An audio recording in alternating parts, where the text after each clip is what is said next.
Hey, hey, hey! Welcome back, everybody. It's Wednesday. Happy hump day to you all. February 7th, 2024. And we are back in Idaho. Talking about Bryan Kohberger. Title says Bryan Kohberger's guilty. Is he? I don't know, folks. We're going to talk about this. We're going to get into something a little different today than normal. So let's definitely, what do you say, get this show on the road. Here we go, here we go, here we go.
Hello, hello, hello. Welcome back, everybody. Great to see you today. I hope you're all having a wonderful day. Hope you're all had a wonderful night. And I'm super happy to have you here today with me. So thank you for joining me. Please share this out to anybody you think would be interested in coming in. And if you have not done it yet, please hit that like button on your way in the door. We got what looks like 123 peeps in here with 65 likes. Come on, let's make it match, guys. You know what to do. Please, if you will, hit the like button. Please, please, please, please, please, please. Again, just so everybody doesn't get confused. It says Bryan Kohberger is guilty. I hope everybody reads the descriptions as well. I'm not saying that he's guilty, but we're going to talk about him being guilty. That's what we're doing. We have listened to everybody say, I don't think he's guilty. He's not guilty. He can't be guilty. He isn't guilty. I don't think he's guilty. We've not really ever talked about him being guilty in here. We need to look at the points that have been brought to us and talk about it. About the possibility of him being guilty and the things that brought us to that conclusion and brought them to that conclusion. And if there's anything that we've missed with that, that's a big reason why we're doing this. And I agree with you on that, Firefly. So first off, let's see who graced us with their amazing presence today and see who joined us in here. So it looks like the lovely Miss Wisdom speaks. It's wonderful to see you, ma'am. I hope you're doing better. Sarah Laird, welcome. Good to see you. Firefly, welcome back to you. The Golf Inspector General's in the house. Great to see you, Golf. Thank you for joining us today. Rhode Island Housewife, again, thank you for joining us. Newman 25, welcome back to you. Miss Kim Barnier. Good to see you. Thank you for joining us. Brady B, what are you doing here, dear? You need to be resting. You don't need to be here. I hope you are not overdoing it. Please go lay down, rest up, and get better, dear. Please, if you will. CR, welcome back to you. Miss Victoria, great to see you. LA, thank you for being here, and thank you. Best of me, welcome back. Yes, I'm wearing the hat again. That was funny. Thank you for joining us. Adelax, great to see you. Thank you for joining us today. The sorceress is in the house. Miss Kim Marin, welcome back to you guys. Tell me if I'm being too loud again, please, if you will. Susie Storm, welcome back. Great to see you. Carrie Louise, same with you. Thank you for joining us today. Duke, what's up, brother? Good to see you. Thank you for joining us. Mr. Chad Button's in the house. Welcome back. Carolyn Miller, thank you for joining us today. I appreciate you very much. Let me see. Deborah Lynn, Polly Putnam, thank you for joining us. Great to see you. Great to have you here. Moonlit Baby's in the house. Welcome back to you. Thank you for joining us. John Boy Cat, what's up, brother? Good to see you. Thank you for joining us. Gaya Deguchi, welcome back to you. Miss Victoria, wonderful to see you. Thank you for joining us today. Love Tina 2010, thank you for joining us. Cindy Curve, what is going on? And make sure you tell Big Ohio Owl, I said, hey, what's up, brother? Good to see you guys both. Gavin, thank you for joining us today. Doc Terry, welcome back. Great to see you. Always a pleasure. The Jazz King's in the house. Great to see you today. Lisa Vallejo, welcome back. As always, a pleasure to see you. Catherine Holobowick, thank you for joining us today. I'm sorry if I tore that up. CL, I think I already said hello, but hello again. Good to see you. If I didn't know CR, I did. Welcome to both of you. Kim Marin, wonderful to have you back again. Thank you for joining us. Mr. Philip Hughes, it's always a pleasure to see you, my friend. I hope you're having a wonderful day and resting easy, sir. Take care of yourself. It's great to see you. Groot is in the house. What's going on? Good to see you. Good to have you here. Let me see. Did I miss anybody up here? Again, Miss Brandy, I don't know why you're here, but you definitely should be resting. Miss Gloria S., thank you for jumping in. Doodlebug is in the house. What's up, darling? Great to see you today. Hope you're doing well. Thank you for joining us. Always happy to see you. Neil Homestead, welcome back, my friend. Great to see you today. Miss Joanne's in the house. Welcome back. Mr. Michael 007. What's up, brother? Good to see you today, all the way from over the pond. MIA is in the house, so she's no longer MIA. Great to see you. Thank you for joining us. William Tardy, what's happening, bro? Good to see you today. True Crime Time's in the house. Good to have you here. Good to see you. Let me see. Kimmy Q, welcome. Good to see you. Thank you for joining us today. Great to have you here. April Wine, thank you for being here today. I appreciate you. Kelly Land, great to have you back. Great to see you. And Miss Kells is in the house. Welcome back to you. Judy Covington, always a pleasure. M. Pellegrino, thank you for joining us today. You are appreciated. Marina Girl, great to see you. Thank you for joining us. Again, guys, on your way in the door, everyone, please hit the like button. We're at 91 already. We're getting there. We're about to break it. Come on, we can do this.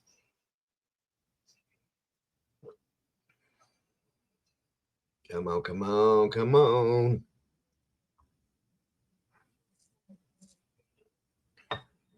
Not feeling so hot. I'm sorry, Kels. I hope you're feeling better. I think I got everybody. Lucia Olson, good to see you. If I didn't, my apologies. I will catch up with you, I promise. Jane Doe, thank you for joining us. Space Junkie 69. We got 103 likes, and we are out there.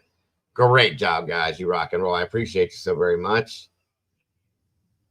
Yes, they are, Victoria. I do agree. Come on in, guys. Grab a seat wherever you are. Good morning, good afternoon, good evening, good night. I hope it's good for you because it's great for me to be here with you guys. I do appreciate you all so very much.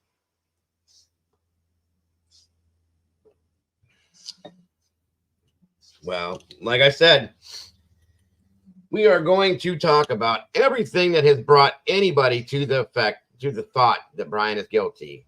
Mostly what brought law enforcement to him to give him that guilty tag. Okay, he obviously has not been proven guilty, but they're holding him as a suspect in the Latah County Jail for a reason.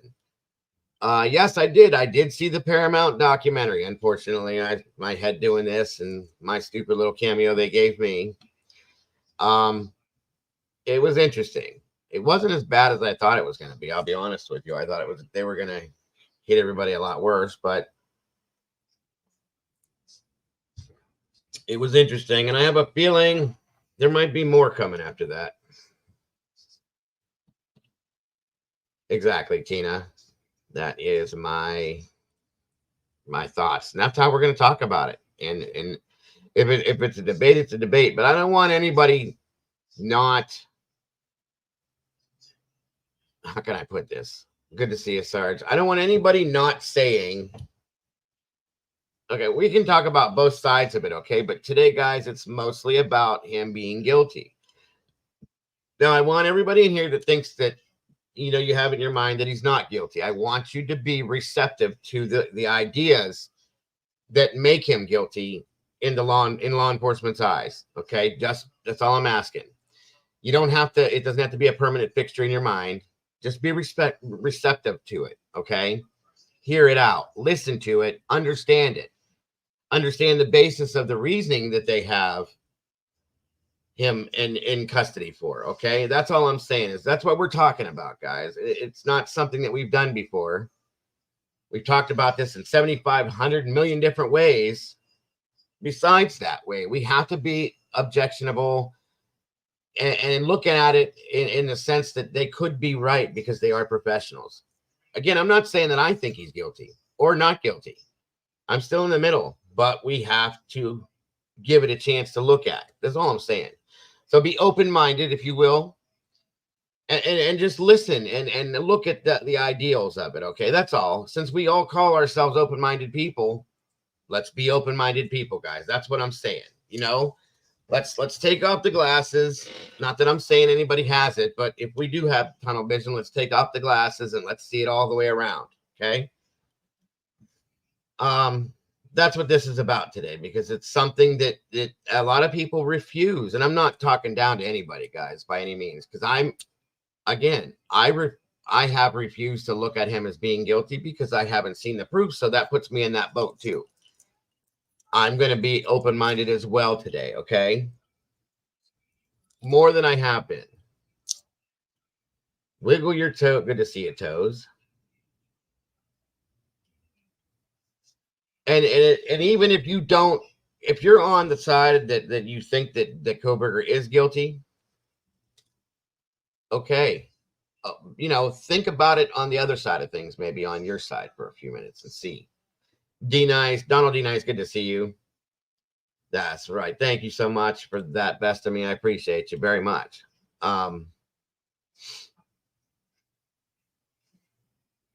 Welcome, Robert Bell. Good to see you. That's something else. And I'm going to try to find some things for us to look at too, Firefly. I saw it was in, I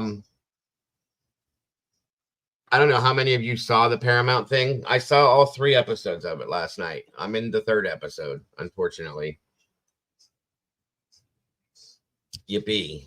And there were some things that were brought into that make you go,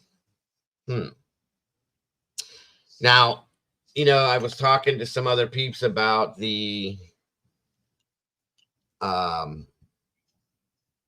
towers with the pings and this and that. It was brought up in another podcast that there had to be 4 towers for him to be able to even ping the right way, for it to be held, in court, so on and so forth. So, it is what it is. But we need to look at those things with an open mind and say, well, maybe, instead of just, there's no way in hell that this didn't. Okay, I get it, guys. I do. It's been a year. We've been at this for a year, and it's really old. You guys know that. We've talked about some of these things so many times that I could probably do it to you, talked about it in my sleep. And nobody, what was I going to say? Nobody wants to lean or budge or anything. And it's like, okay, well, we got to be, if we're going to sit and call ourselves open-minded, we got to have open minds. Okay. So let's see here. Do you have to pay to watch Paramount? Yeah, you have to have the Paramount service, Victoria. Let's see. Nothing I have seen so far has made me think he's guilty. I understand, Sarah. And like I said, we're going to talk about some of those things just in case you haven't. Experts tell me what, Salty?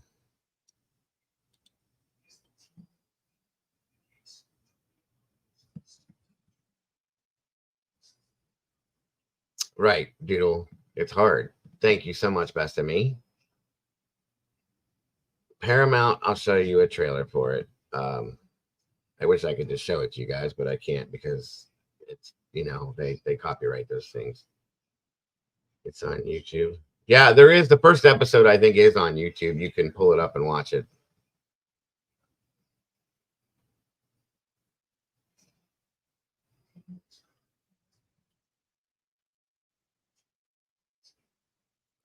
It was on another podcast. That's why I said I hear these things.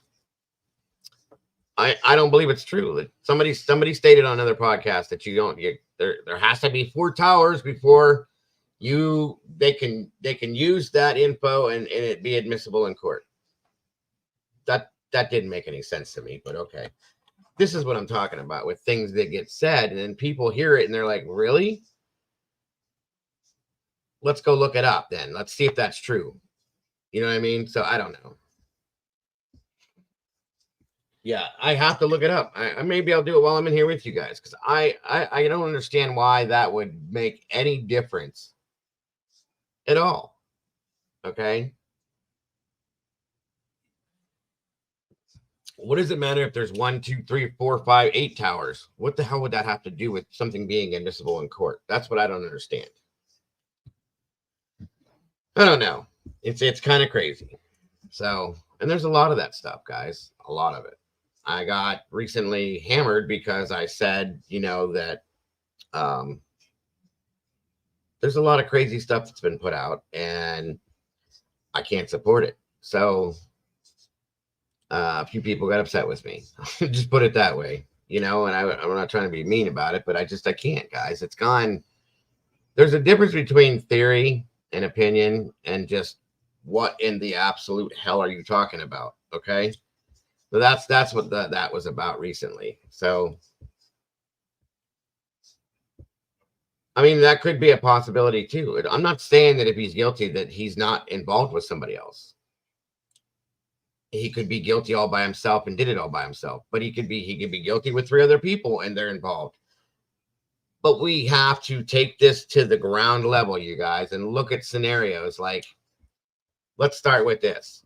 Okay. And I've had a problem with this because I was one of the main ones that said, how did he do this on his own? I've talked to a professional that said that he doesn't think he could do it on his own. And I believe the guy because he's what he is. And, you know, I've never thought he could do this on his own. But let me ask you guys a question.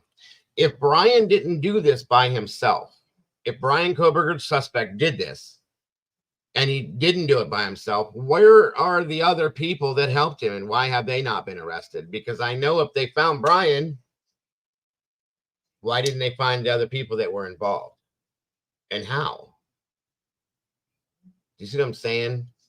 We can start with that right there.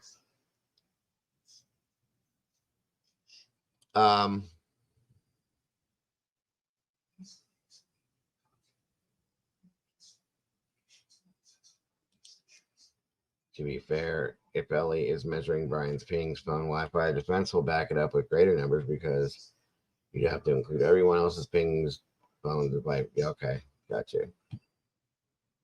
That's what I'm saying, and I feel that way too, CL. They would have to know after a year and some months if somebody else is involved, I would think. Does that make sense? And listen, one thing I'm going to ask you guys. Thought Riot said he was going to explain it in a podcast. Okay, thank you, Doodle. That's where I was talking about hearing that. So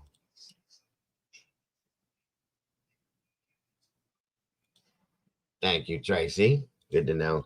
I'm going to say this to you guys too, by the way, in here, please.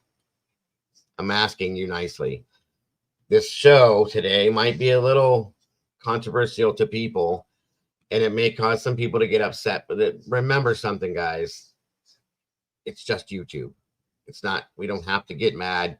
We don't have to go out in the street and fight each other over it. We're just trying to be objectionable and open-minded on both sides of the fence. That's all this is. So if somebody says something you don't agree with, that's okay.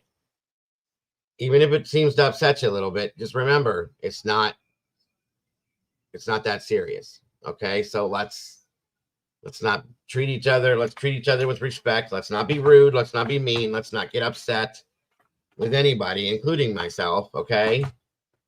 So let's do this that way because that keeps everything nice and calm and even. So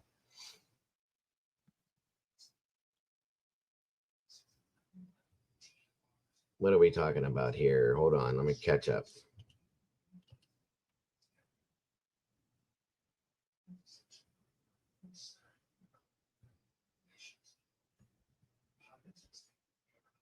Okay, Donald says, or David, wait, sorry. I think they have proof on photo ID in his DNA, or I think the DNA and the door handles in that home. And that's going to be an argument with people, though, about the fact that these things aren't in the PCA. But understand something, like not everything has to be in a PCA. They put a lot in it as it is, okay?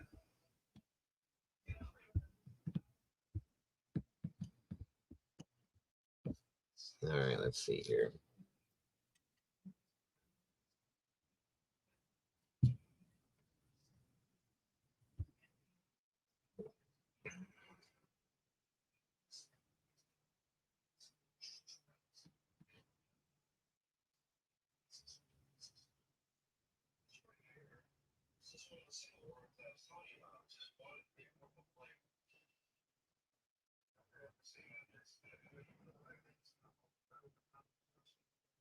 Elaine, Elizabeth, good to see you.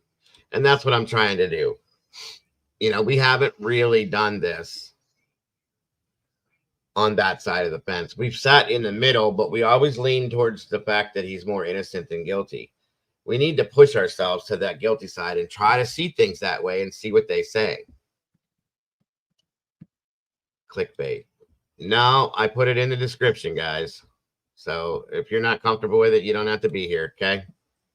And if that's the case, have a great day. Thanks for stopping by. Thank you, Chad. Appreciate you, friend. Very much so. And I'm not going to put up with anybody being rude, by the way, to me either. If you don't like me, if you don't agree with me, if you don't want to be here, there's a door, same door you came in, you can leave right back out of it. Okay. That's all I'm saying. I'm not a mean or rude person, but I will be if people continuously come at me and have no respect for the fact that it's my damn channel and my what I want to do with it. Okay, that's all I'm saying. Anybody that knows me knows that I'm not a mean or a rude person. But if you want to be that way, then just don't be here, folks. I don't care anymore. I don't. So, and please excuse my attitude towards the people that don't deserve it. I apologize.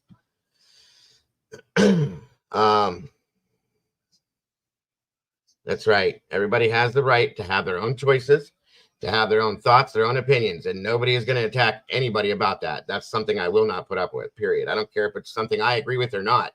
You're not going to attack somebody else about it, period. Welcome, Michelle Weddle. Good to see you. And Victoria, you as well. Ashley K, good to see you too. And that's okay. That's okay, Ashley. That's absolutely okay. That's what we're going to talk about, guys. So I wasn't coming at you guys for that. I'm just tired of people coming and being rude to me for stupid reasons. It doesn't make sense. We're just having conversations, guys. That's what we do. Okay. So anybody that's rude, mean, and ignorant and wants to attack somebody else in here because of what they think or feel, bye-bye. That's all.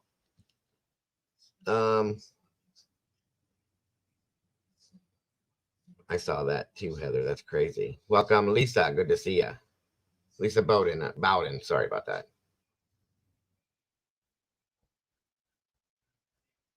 There were some things that were brought up yesterday about his personality. Okay. And a lot of people have not really talked about that much. So thank you, Pickle. We got to be grown-ups and hear out both sides respectfully. Thank you. Bingo. and there hasn't been any evidence. I'm still not convinced that he's guilty. I haven't seen enough of anything to say that they even have him out.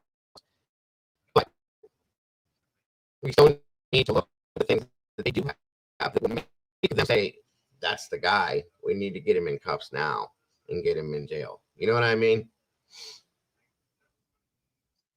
Thank you, LA. That was very nice of you. And Miss, I love it. Miss Wisdom always. Oh, here we go with this damn audio. I'm sorry, guys. I'm sorry. Tabby Cat, good to see you. Hey, Dana, good to see you too. I don't know why this is doing this. I'm telling you, it's this internet. They're supposed to be here yesterday, but they're not. Is the microphone any better? It's good now. Okay, hold on, guys.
All right, how does everything sound now?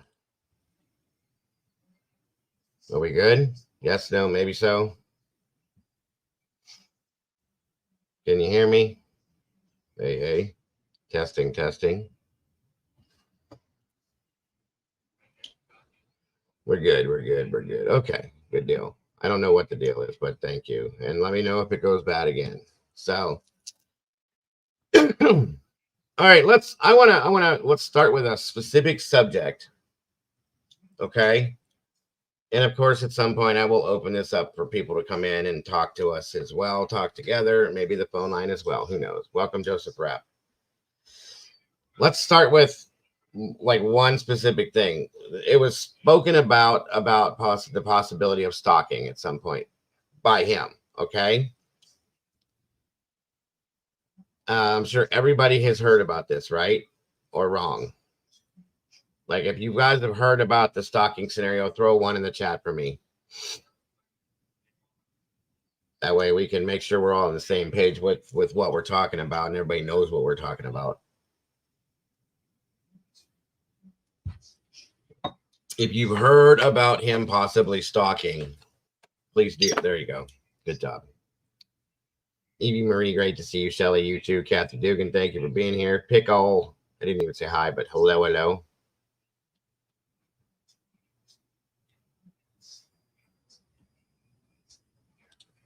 Did you read the description underneath the title? Because that's mostly what I do when I go into different channels. I read the description too. Thank you, guys. Okay, let's talk about it. So I see people saying already, Cappuccino, good to see you. Green Punk, welcome, good to see you too. Tracy Adele, welcome. I see people saying that they don't believe it. They heard about it, but they don't believe it. Janet, you're great. You're great. The one is just if you've heard about the possibility of Bryan stalking any of them.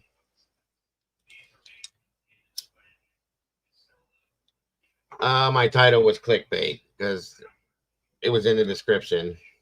I've never used clickbait, but okay. Angie Crawford, good to see you. And even if it was, I don't care at this point. It doesn't matter.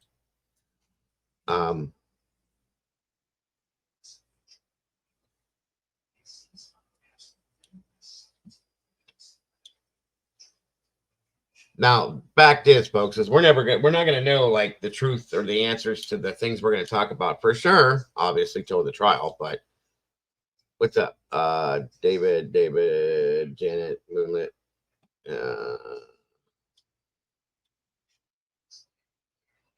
Okay, so not anybody wants to believe. A lot of people don't want to believe that Bryan was stalking them. Let's talk about that for a minute, and it's okay. You know, I have a hard time believing it too, but again, you know, it's a statement that was made. So let's talk about it. Like, why are there any facts out there that give us anything to state that one, he did stalk them, or two, he didn't? We can look at it both sides at the same time. What's up, Brandy? I still think you should be laying down. You don't need this stuff in here today, especially if you're not feeling good. Same thing I told Wisdom when she was sick. I hope you're feeling better, by the way, Wisdom, and you've gotten over that, at least close to it.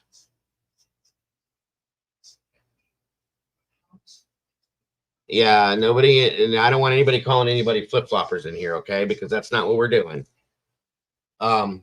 We're just looking at options. There's a lot of people in here that have always thought he was guilty from day one, and a lot of people in here that thought he was innocent from day one. So there's nothing wrong with that. Are we? Well, be careful driving if you're driving. Don't about the commenting thing. Are we sure it's safe to say? I think he was watching. 100%. That's what the point is today, Salty. And if people don't like it, then they don't have to be here. I'm on that line, guys, where it just doesn't matter anymore. I've been too nice to too many people and have been shit on left and right, so it doesn't matter. This platform is built on the fact that people can have their own opinions and theories without being smacked in the face by somebody else that has a different opinion, okay? That's what I'm trying to say. That's what I'm trying to say, okay? And I want it to stay. It's gotten too far off that path, guys, and I'm so tired of people being mean to each other. I don't get it. We don't need to do that.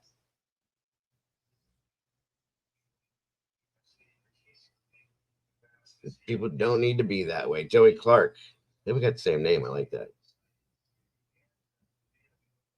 Let's see here. Not one social media like in any of the beautiful young ladies involved posts. Not even a "you look pretty" in that hard to believe stalker, but I may be wrong. No, I mean I get it. That's a good point. That's a good starting point. Thank you, Joey. Appreciate the comment. Anyone that has had a stalker knows 12 times in an area in a 20-week period isn't much of a stalker. Maybe 12 times a day or 12 times a week if they try to. Okay. That's a good point. Now, here's the thing. Let's ask a question. So, what if Bryan was stalking one of them? I'm not real keen. I've looked into it, but I don't quite understand it all. So, don't curse me because of that. But the way the phones work with the towers and this and that and everything else. So, let's say that Bryan, or anybody for that matter, pulled up behind this house and turned their phone off and just sat there. Is that, do you think, going to register on the tower that he was there at that point? Does anybody know that, or can you say maybe? I know everybody has stated that the 12 pings were based on a 27-mile radius around that area. Right, I get that. That's why I'm asking. Welcome, Janet. Thank you for joining the crew. Welcome to the sauce. You are now a meatball. All right, so Sherry says that he connected to Kaylee's Bluetooth speaker. Where did we get that info from, Sherry? Do you remember? I hadn't seen that. I heard something about Steve talking about him touching the Wi-Fi or something like that. I remember that, but I don't remember the Bluetooth thing. Let everyone have their own opinion without judgment. Thank you, Robert. That's exactly what I'm asking for. Please. It doesn't matter what anybody thinks, guys. You believe what you believe, and that's what you believe. And if somebody else believes something else, that's okay. Okay, so Firefly said that connecting to the Bluetooth is rumor and only ever confirmed. I don't care what. Okay, got you. See, I didn't know. I hadn't heard, and I hadn't seen anything in any documents or anything like that. But thank you, Zelda. I appreciate that. There's no proof of Bryan touching the Bluetooth. Okay, thank you. And Bluetooth also has a password on your service. We have done a deep dive on cell data, pin register, she says. Okay. So what do you got on that then, Salty? You're driving, so you can't really come up here and talk on any of that stuff.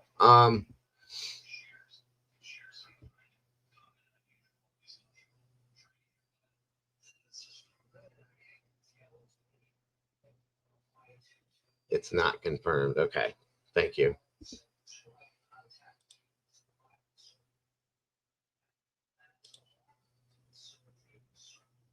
See, these are good things because some of this stuff I don't even know about. Doc Terry says, I heard he inboxed Kaylee on Instagram and also heard Steve say he touched the Wi-Fi. I remember hearing Steve say that too. But we don't know that for a fact. That could just be him saying that he thinks that happened, or, there's nothing that was proven in any kind of documentation that I've seen as of yet. If his phone is off, it will not ping a tower. Okay, let me ask a question, and I don't want anybody to get riled up over this, okay? If they're saying that his phone was off that night, okay, remember they stated that he turned his phone off, he went to this thing. Did his phone ping off a tower that night? Sarge, what's up? Hold on. I'm just trying to kick off little questions here and there to get people talking about stuff. There's a link if anybody wants to jump up here and talk with me on this, respectfully, of course, and nobody to be attacked about any of their thoughts or feelings or anything. This one was up, but not the whole time. Okay. Boom, boom, boom, boom, boom, boom. Welcome, sir. Thank you for joining us. Howdy, partner. Hello, hello. Okay, so who just said, hold on a minute here. Okay, Sherry said his phone was off, but not the whole time. And then somebody, I think Clue said, to got me stumped. He could still pick up the Wi-Fi, as in trying to connect to it. And then Salty said that the pin register is different. All right. So what's up, Sarge? What are your thoughts? Here's an idea. We take what is verifiable fact for the guilt. Right. And then we also make a column of people filling in things that they use to determine the guilt. So, well, we got to be careful though with rumor. And I was gonna get to why we do this. Oh, okay. We're not supporting the rumor. We're trying to come to an understanding of people that have a different opinion. Yes. Right. Okay. Hey, who does what is the basis of their opinion? What are they forming that opinion on? Right. So, an example, we're told specifically that he turned his phone off. Many people will say, but he pinged the Wi-Fi. Right. Okay. He Bluetooth connected. But the fact is, all we know for sure is he turned his phone off. So the question then is, those other pieces of information, how can they be real? Well, right? That's it. In the end, that analysis. In other words, maybe I didn't do that right. I don't know, because that's going to be the hard part. You're right. You are absolutely right. So let's get the facts of what we were told that we can use to determine him guilty, and then other information that's being supplied to us through rumor or through speculation that reinforces his guilt, right? I think that's fair, because then you can understand exactly why folks are seeing what they're seeing or thinking what they're thinking. And we're going to use this as a, oh shit, not that. Sorry, hold on. Not that. We're not going down the tunnel here. Hold on a minute. We're going to use this as a reference point to anything that we don't know specifically. Right there. Okay. There is the PCA. Okay. Statement of Brett Payne, or no. Yeah. Okay. Anyway, anything we need to refer to, we will refer to this because it is the only basis of fact and truth, I guess, if you want to call out. Let's not call it truth. Let's just say it's the only reference of verifiable information that we have. That's what right. Its validity or veracity can be called into question, but it's still an unknown. There we go. Right. So whether you think this is junk or it's made up or it's absolutely all that could ever be, doesn't matter.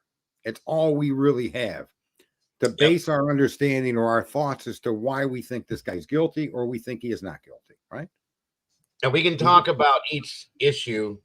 If you want to break it down, we can do that. That's fine. But we got to try to stick to, I guess, in a sense, without saying it, making ourselves believe why and how this man's guilty. That's all I'm saying, guys. And we don't have to keep that thought, guys. You understand? You can still keep your own opinions. That's all. Welcome, Huda. Good to see you, Huda. Thank you for joining us today. I don't think it's unfair to accept what the parent or parents have stated as to their understanding, their information, right? I think taking that at face value is a fair thing to do.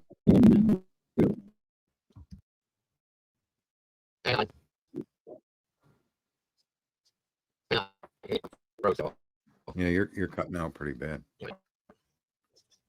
Hold on. Hang on, guys. I'm sorry. This internet crap is still happening. If I freeze, you're back. I apologize. This fucking company's pissing me off. It's supposed to have been out here 2 days ago. But anyway. All right. It's not the mic, guys. It's my internet keeps doing these flicker things and it's freezing up everything. So my apologies. But I'm here now. So just please bear with me without the company that Optimum was supposed to be out here 2 days ago to figure out why they haven't showed up. So we'll get there. Okay. Now, where were we?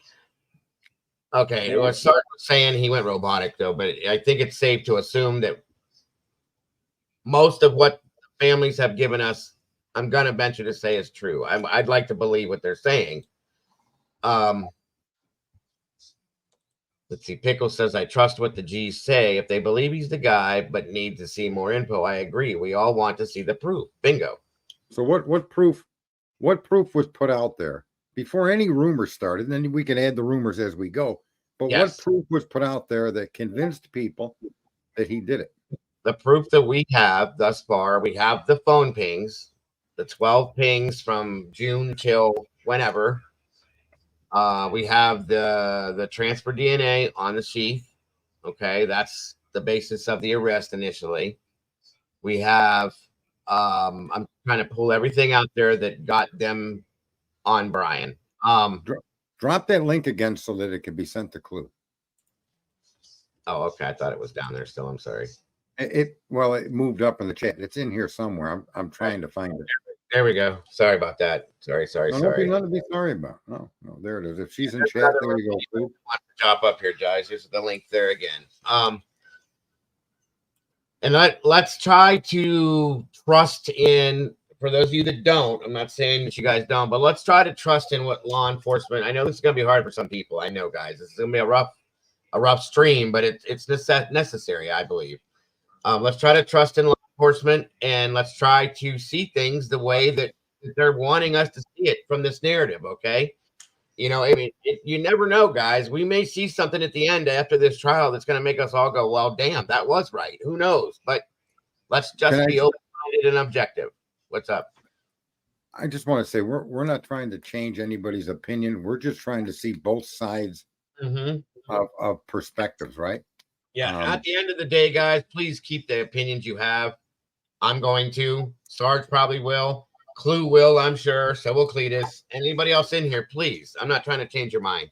I'm just trying to. It's an experiment, folks, to see if we can see things and if they make any sense to us on the other side of what we believe at this point. That's all. Right. Put on your blinders, Willie, and just do what we do. Anyway, what's up, Cletus? How are you? Good to see you guys. Can you hear me? There? I'm here. There you go. Well, you didn't speak when you were spoken to. Oh, sorry. Damn. We're making a monster. Good morning, Mr. Jesse Shule. Good to see you, brother. Thank you for joining us from. I think you're in Thailand. I hope the weather's better than it is here. Right. All right. Good to see you all. LA said she got a stalker. So doesn't this start with Mr. Kohberger being recognized as leaving his apartments? Yes. And being caught by camera and cell phone locations? Yeah, and this is a great point before we go any further. We should always need a trial before deciding, and that's fact, folks. This is just all, like everything else, purely speculation, 100% alleged. That's all we're doing. Thank you, Salty and Huda. Again, welcome, and thank you for joining us. I appreciate that.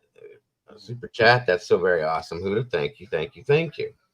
Huda of London. Hello. Yes. I'm not gonna lie, bro. When I saw your title, I thought they found something. Everybody did. That's why so my apologies to everyone. The title. I put it in the description thinking everybody would read that, but I guess I was like, oh, silly me. Even if they did find something, they wouldn't tell us, right? Yeah.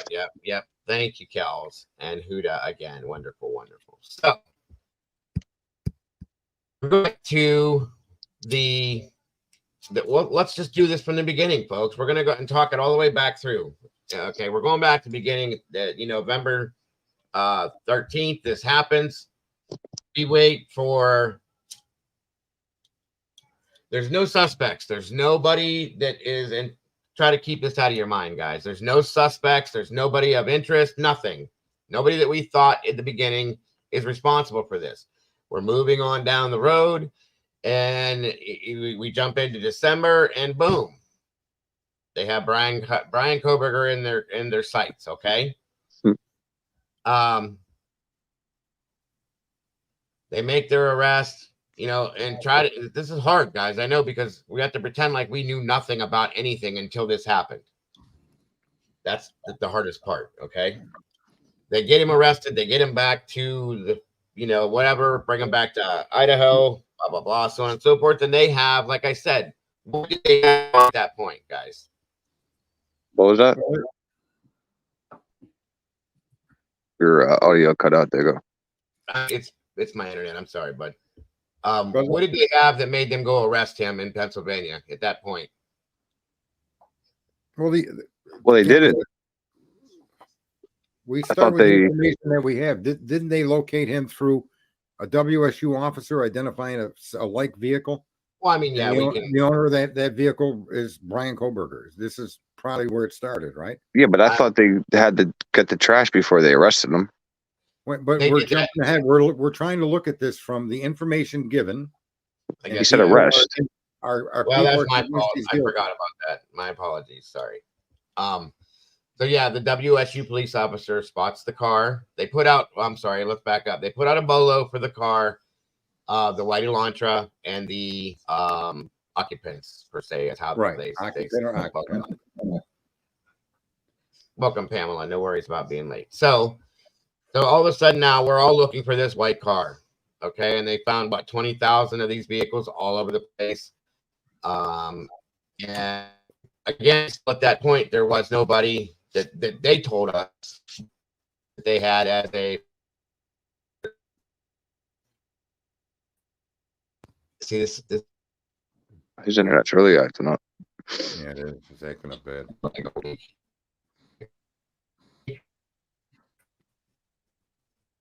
Yeah, you're sputtering and puttering like the little engine that can't. Yeah. Okay. Give me it. This There you drops are. off, guys. Okay. Good. All right. Here we go. You're Now, back. You're back. where was that? I thought we were going to put together a list of what people have seen that we've all seen, and then the viewing that their conclusion is he's guilty. That's evidence to show he did it, right? Well, that's kind of what I'm doing. You know, we're starting Mike, back. I do got a question, and Clue might know this answer. On what date did they identify Brian's car in that parking lot? Was it late November? Was it 11 before they? 11/29. Let me Okay. get a notebook out so I can do this myself. Those little caveats, those pieces of information help tell a story, right? Yeah. That you and so if on 11/29 a WSU officer they became aware of Mr. Kohberger in his car, fair?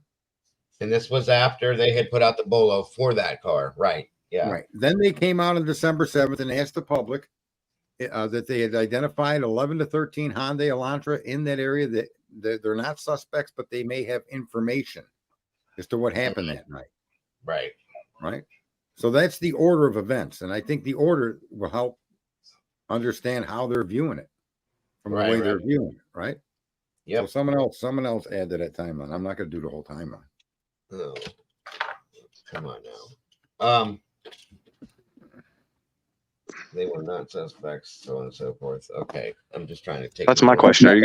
Are you jumping ahead to when they came out with the correct year or when they came out with the wrong year? No, we're just coming together with the information that was given to the public. And some of us think that it shows he's guilty, and some of us think that it just doesn't. Right. And we're trying to understand, or at least try to see it from their point of view, how they come to that decision or that conclusion. That's what this is all about, Willie. Without arguing. I was just again. It was just a simple question of if we're going with when they started with the wrong year or they gave it the public the correct year. We're trying to look at the whole case from start to where people made their decision. You know. Yeah, that's. I know. And I know it's going to be. It's going to be. I got you. Everything that we knew, we're going to try to ignore some of that other stuff if we can. All right, so the things leading up to his arrest, that time period, the things leading up to his arrest that we knew, and then we'll go from the arrest forward. No, I mean, yeah, that's fine. Whatever works, whatever's easiest for people to deal with. Like I said, guys, we know so much on this. That's the hard part.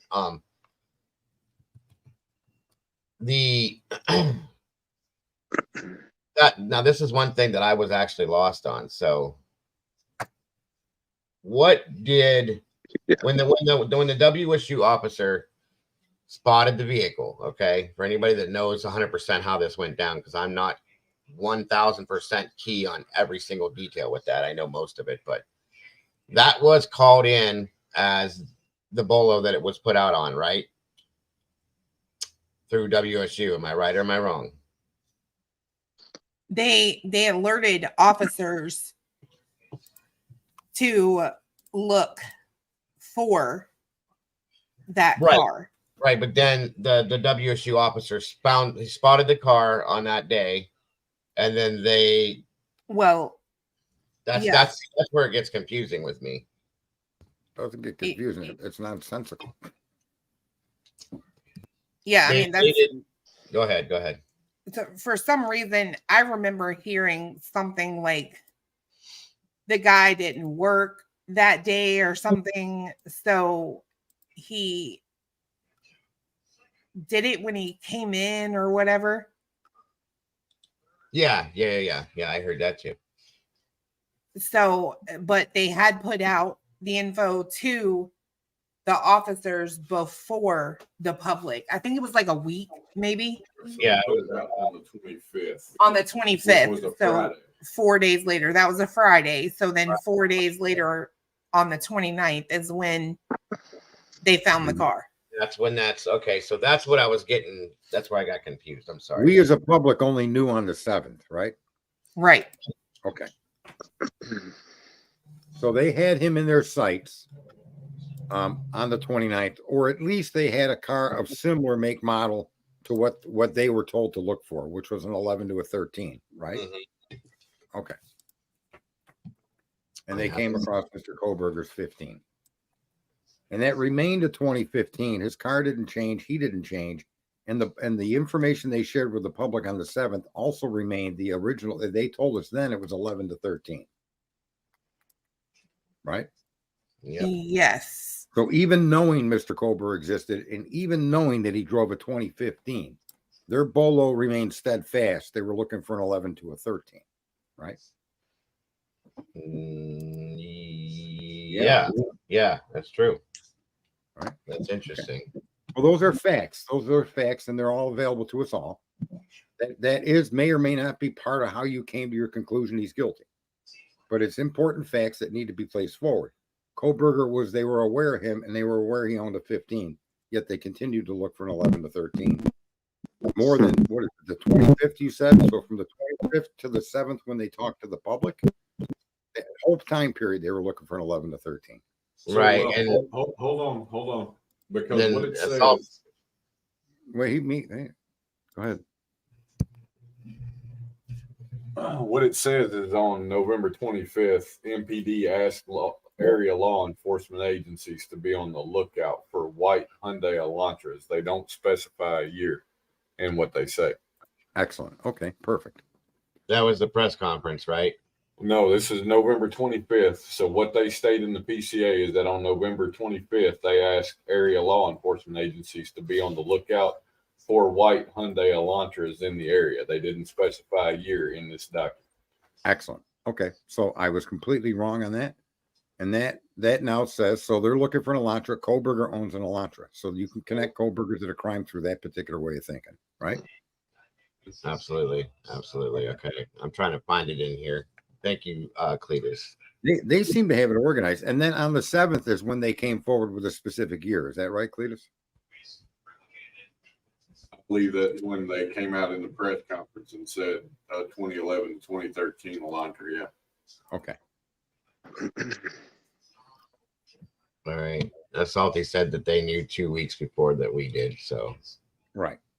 Yep. And that's what Clue she told us that. Yeah. I'm trying to get to that point in this to look at this here. It's on page 9 of the PCA. I know they got that stuff ready. There you go. Well, he's looking at it. That's I was supposed to be doing that, but I'm slacking. My apologies. No, they won't come up here without some preparation. You know, they're pretty crack on with that shit. There we go. Right there, guys. Sorry. Okay. So the 25th MPD asked law enforcement agencies to be on the lookout for white Hyundai Elantras in the area on the 29th at approximately 12:28 a.m. Washington State Police Officer Daniel Tiengo queried white Elantras registered at WSU. As a result of that query, he located a 2015 white Elantra with Pennsylvania license plate number, blah, blah, blah. This vehicle was registered to Mr. Bryan Kohberger. Hereafter, Kohberger residing at that address in Washington. And is approximately 3/4 of a mile from the intersection of Stadium Way and Cougarwood, the last camera location that picked up the Elantra. We know that. Okay. That is the last camera that picked up the white Elantra. Camera location, I'm sorry. That same day at approximately 12:58 a.m., Officer Curtis Whitman was looking for white Hyundai Elantras and located the 2015 Hyundai Elantra at 1630 Northeast Valley Road in Pullman in the parking lot, 1630 Valley Road. Okay, so let's see. Back it up just a second here. 12:20 a.m. Washington police officer Daniel Tango queried about white Elantras. And at 12:58, Curtis Whitman was looking for the white Elantras. And located the one. Got you. 12:28 and 12:58. Okay. Officer Whitman also ran the car and it returned to Kohberger with a Washington tag. I reviewed. Wait a minute. That doesn't make sense. Hold on a minute.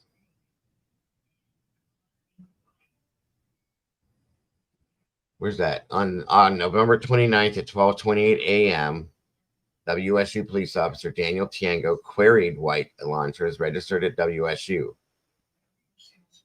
As a result of that query, he located a 2015 with a Pennsylvania plate registered to Kohberger. And then at 12:58 a.m. on that same day, Curtis Whitman was looking for Hyundai Elantras located at 2015 white Elantra at that address. And he ran the car and returned it with a Washington tag. So he had changed his tags. Wait a minute. That is true. Kohberger did apply to change his tags, and it was to be because it expired at the end of the month. But would it show up in the same day for his two different tags, though? Well, I don't know. Did he do a search electronically on the car and tags? I'm guessing. I think he did it once. No, he saw it on a camera and then he ran it. Maybe I'm missing something here.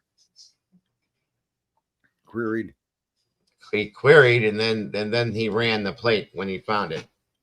He Approximately 30 minutes later. At WSU, though, he queried WSU for Elantras in their registered parking, is what it looks like to me.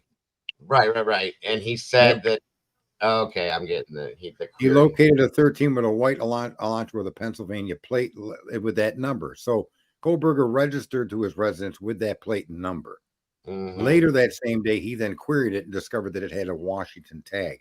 So we do know that Kohberger did upgrade his plate, but he didn't upgrade it with the apartment office at that point. That's what I'm seeing in those two paragraphs. You see? Yeah, I didn't want to get anybody confused. Yeah, it was registered. Yeah, Great Pearl just said it. Yeah, Great Pearl just said what I said. Yeah. So then moving forward with that. Further investigation, including a review of Latah County Sheriff's Deputy Corporal Duke's body cam and reports showed that on August 21st of 2022, Bryan Kohberger was detained as part of a traffic stop that occurred in Moscow by Corporal Duke. At the time, Kohberger, who was the sole occupant of the vehicle, was driving a white 2015 Hyundai Elantra with Pennsylvania plate number is the same, which was set to expire on November 30th of 2022. During the stop, which was recorded via a law enforcement body cam, Kohberger provided his phone number as what that is. Hereafter, the phone as his cellular telephone number. Investigators conducted electronic database queries and learned that 8458 number is a number issued by AT&T. On October 14th, 2022, Kohberger was detained as part of a traffic stop at WSU by a WSU police officer. Upon review of that body cam and report of the stop, Kohberger was the sole occupant and driving the white 15 Hyundai Elantra with Pennsylvania plate still. On November 18th, according to Washington State Licensing, Kohberger registered the 2015 white Elantra with Washington and later received Washington plate CFB 8708. Prior to this time, the 2015 Elantra was registered in Pennsylvania, which does not require the front license plate to be displayed. This was learned through communications with a Pennsylvania officer who is currently certified in the state of Pennsylvania. Excuse me. Based on my own experience, and communication with Washington law enforcement. I know that Idaho and Washington require front and back license plate. Okay. Investigators believe that Kohberger is still driving the 2015 white Elantra because his vehicle was captured on December 13th of 22 by a license plate reader in Loma, Colorado.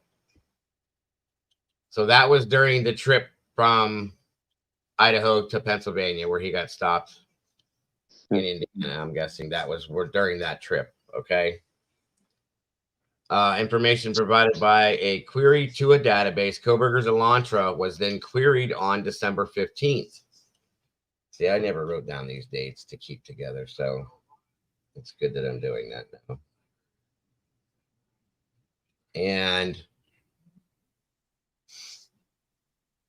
by law enforcement in Hancock County, Indiana, on December 16th at 2022 at approximately 2:26 p.m. Surveillance video showed Kohberger's Elantra in Albrightsville, Pennsylvania. Okay. And that's where he was. That's where his parents lived. The sole occupant. So that means that video that they have is in from that neighborhood, because outside of that neighborhood, before you start driving back into it, isn't considered Albrightsville. So that surveillance video they have must be deep into the community that he lives in. Okay. Your audio is messed up, man. Jesus. That is terrible. It's like a robot. Sounds like a robot with his battery going dead. Yeah. Plug your ass in, Dago. Figure out the cord. Jesus. But yeah, because if you drive all the way up 115 and you pull into the community, that's considered effort PA. So he must live back in deep and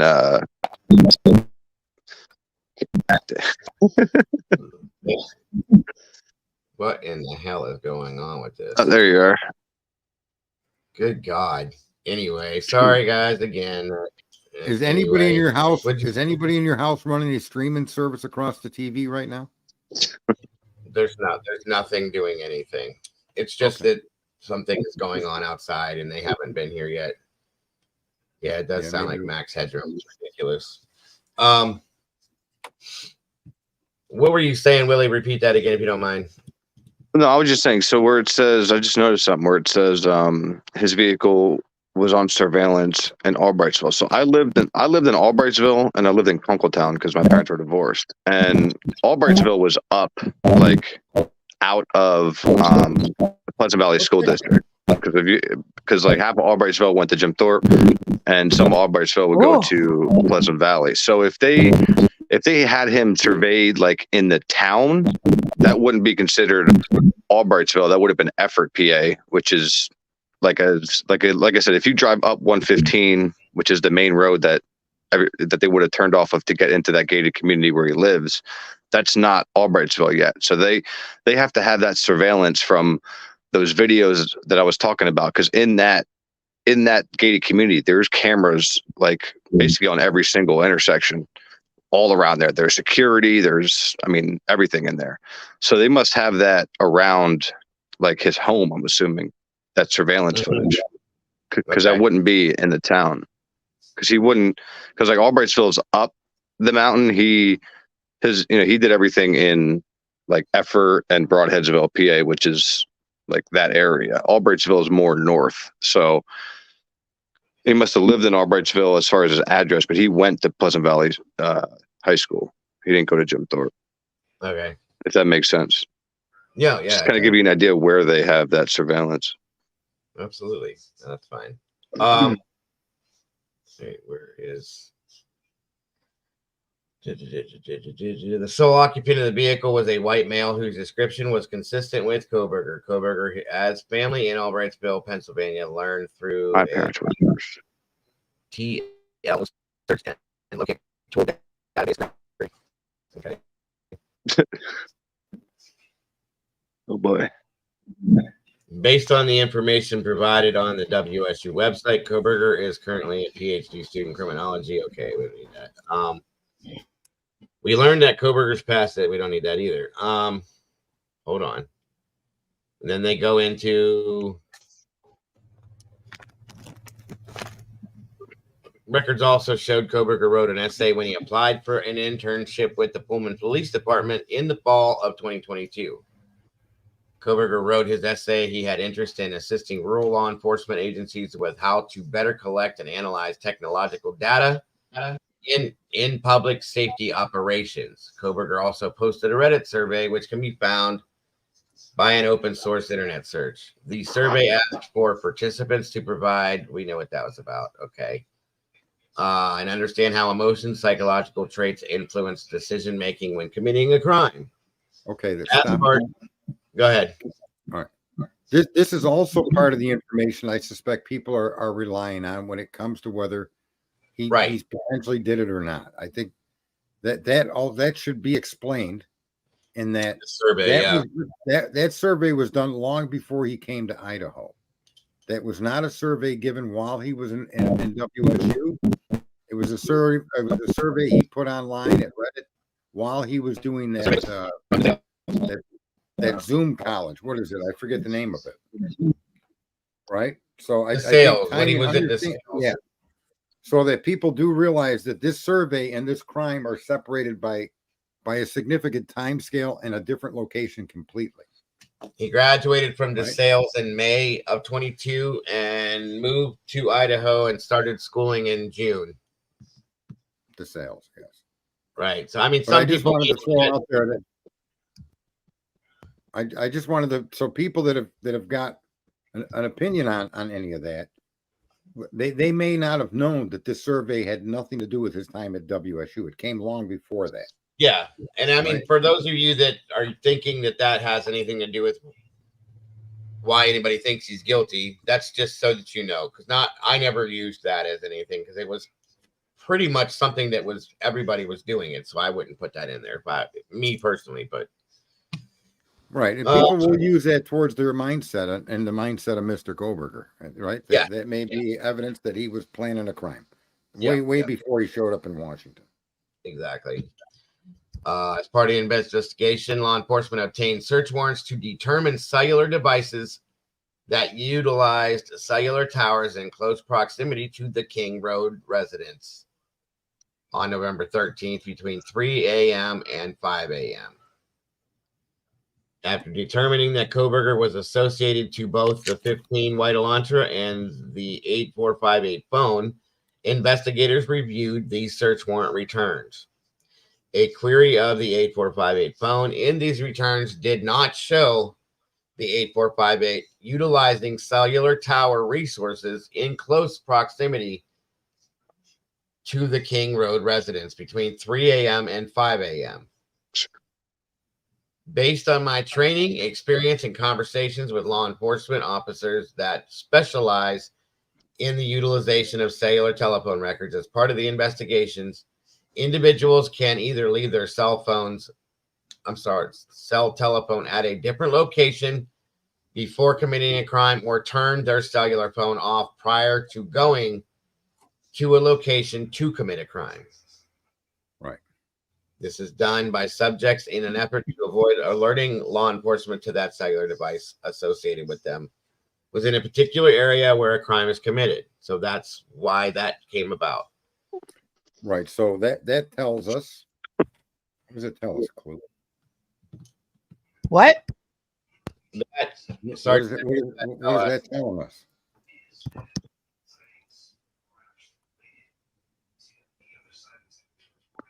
I'm sorry, you guys are like, when you're talking, it's sometimes really hard to hear because you're just going blah blah blah. No, I was just inviting you in to make, if you want to make comments on that, what he just read.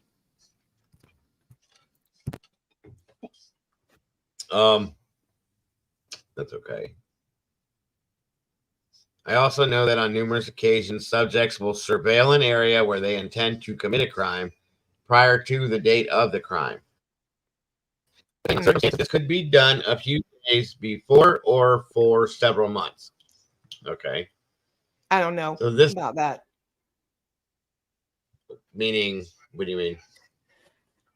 I can't be the only person who's like, what good is it to come there and survey that place 12 times, and then the night you show up to actually do your thing, you have to drive around 8 million times, allegedly. Yeah. And you don't know who's in the house. Right. There's those are the questions we're putting to it, but we're trying to see how other people have read the same things and seen what we've seen from their perspective, that it shows them guilty. From a guilty perspective? Right. We want to, we're trying to understand how the same information can be read by us and others, and we come to different understandings. That's all. It's not right or wrong, we've been poking holes in this for a year. Let's see if we can wrap our head around how others have come to that conclusion with the same info. That would be damning to me if I read it and I was like, whoa, like you've only lived there for 5 months, right? 7, 8, 9, 10. Yeah, 5 months. And you go there 12 times, at least within the vicinity of the place, right? Yeah, because it's based on what was it, a 27-mile radius around that area. But see, the way this is reading says, yeah, it's interesting. I never paid attention to this before. I also know that on numerous occasions, subjects will surveil an area where they intend to commit a crime prior to the date of the crime. Right. It's written so you assume or you correlate in your mind those 12 visits were for surveillance. Yeah. And that he turned his phone off. Right. Because it doesn't even say.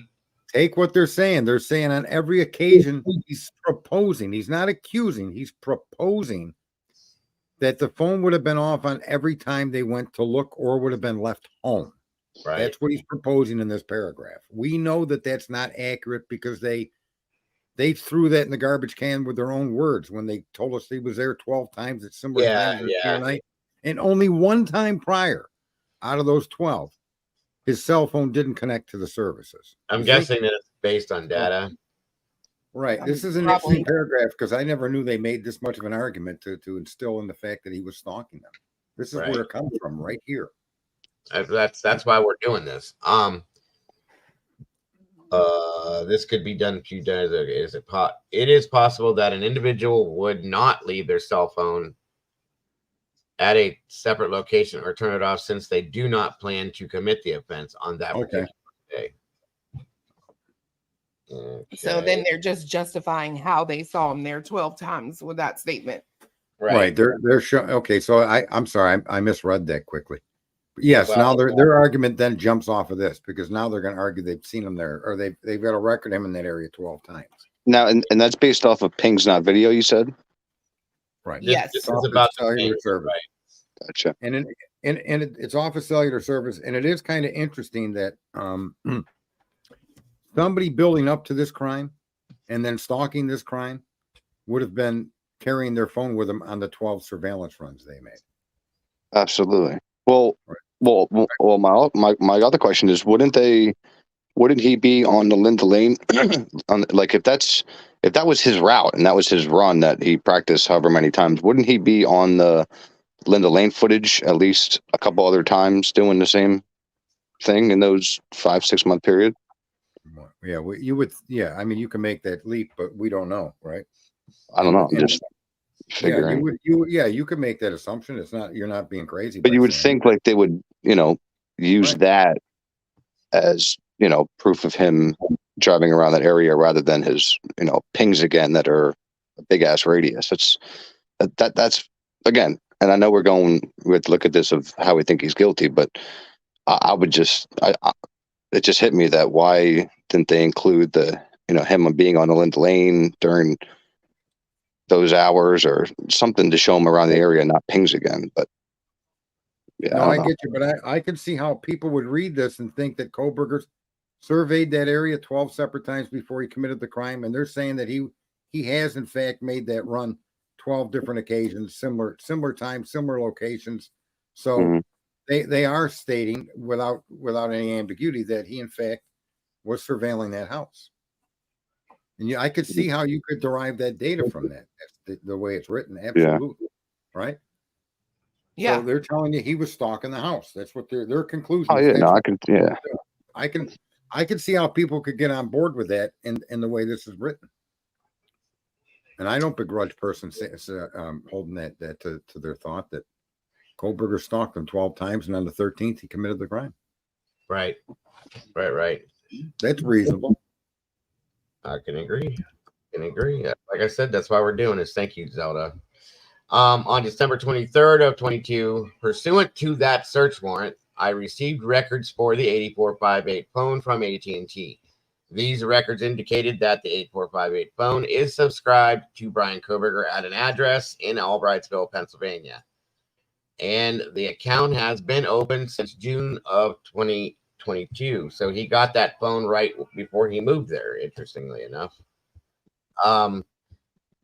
These records also included historical cell site location information, CSLI, for 8458 phone. After receiving this information, I consulted with an FBI special agent that is certified as a member of the Cellular Analysis Survey Team, CAST. Members of CAST are certified with the FBI to provide expert testimony in the field of historical CSLI and are required to pass extensive training that includes both written and practical examinations prior to be certified with CAST, as well as the completion of yearly certification requirements. Additionally, the FBI CAST SA that I consulted with has over 15 years of federal law enforcement experience, which includes 6 years with the FBI from information provided by CAST. I was able to determine estimated locations for the 8458 phone from November 12th of 22 to November 13th of 22. The time period off. Go ahead. My question is in that statement, because I think Clue and Cletus have brought up a stunning statement when it comes to something else.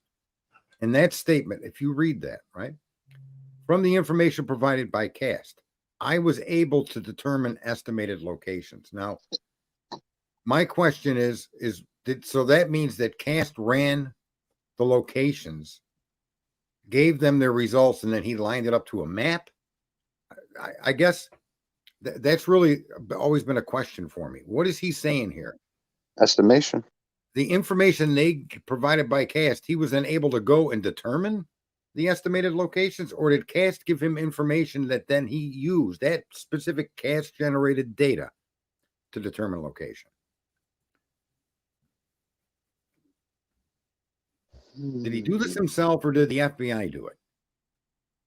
Is my question. That's that simple. Well, that means that would mean they have the cash report, right? But all they have is a draft of it. They said no. I don't know.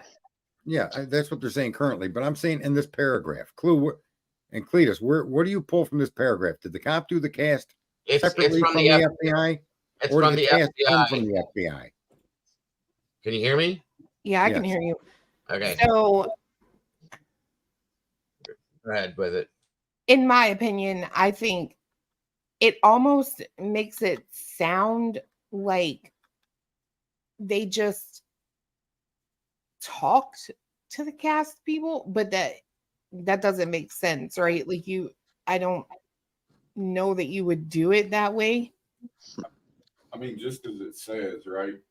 After receiving this information, I consulted with an FBI special agent that is certified as a member of CAST. Yeah. So it sounds like he worked with a member of the CAST team and came to this understanding. I do agree with that. I do think So like that's what it sounds like to me, right? Like they obtained the CAST material. The FBI didn't obtain it for him. I think it's available to all police with a warrant. Is that accurate? Right? The CAST isn't just something the FBI can get pulled. The CAST is a team With a within. CAST agent. CAST is a team of people. Right. Okay. It's a team of people, and what they do is analyze the data that can be pulled from cell phone providers or cell phones or what have you. But the cast report would be the report that would be issued by that team of people as a result of their findings. Right.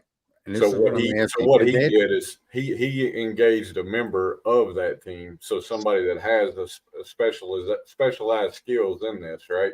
And they looked at the data that Brett had gotten the info for, in response to his search warrants, and said, okay, well, what does this mean? And he and the other guy from Cast put it together and said, well, he's been in the area 12 times. Okay. So the policeman talking to a cast member, okay, determined based on the information shared between them, he then determined the estimated locations of the phone. He Right. did it. He Yeah. did it, not the cast team. He did it. Right. Is my question.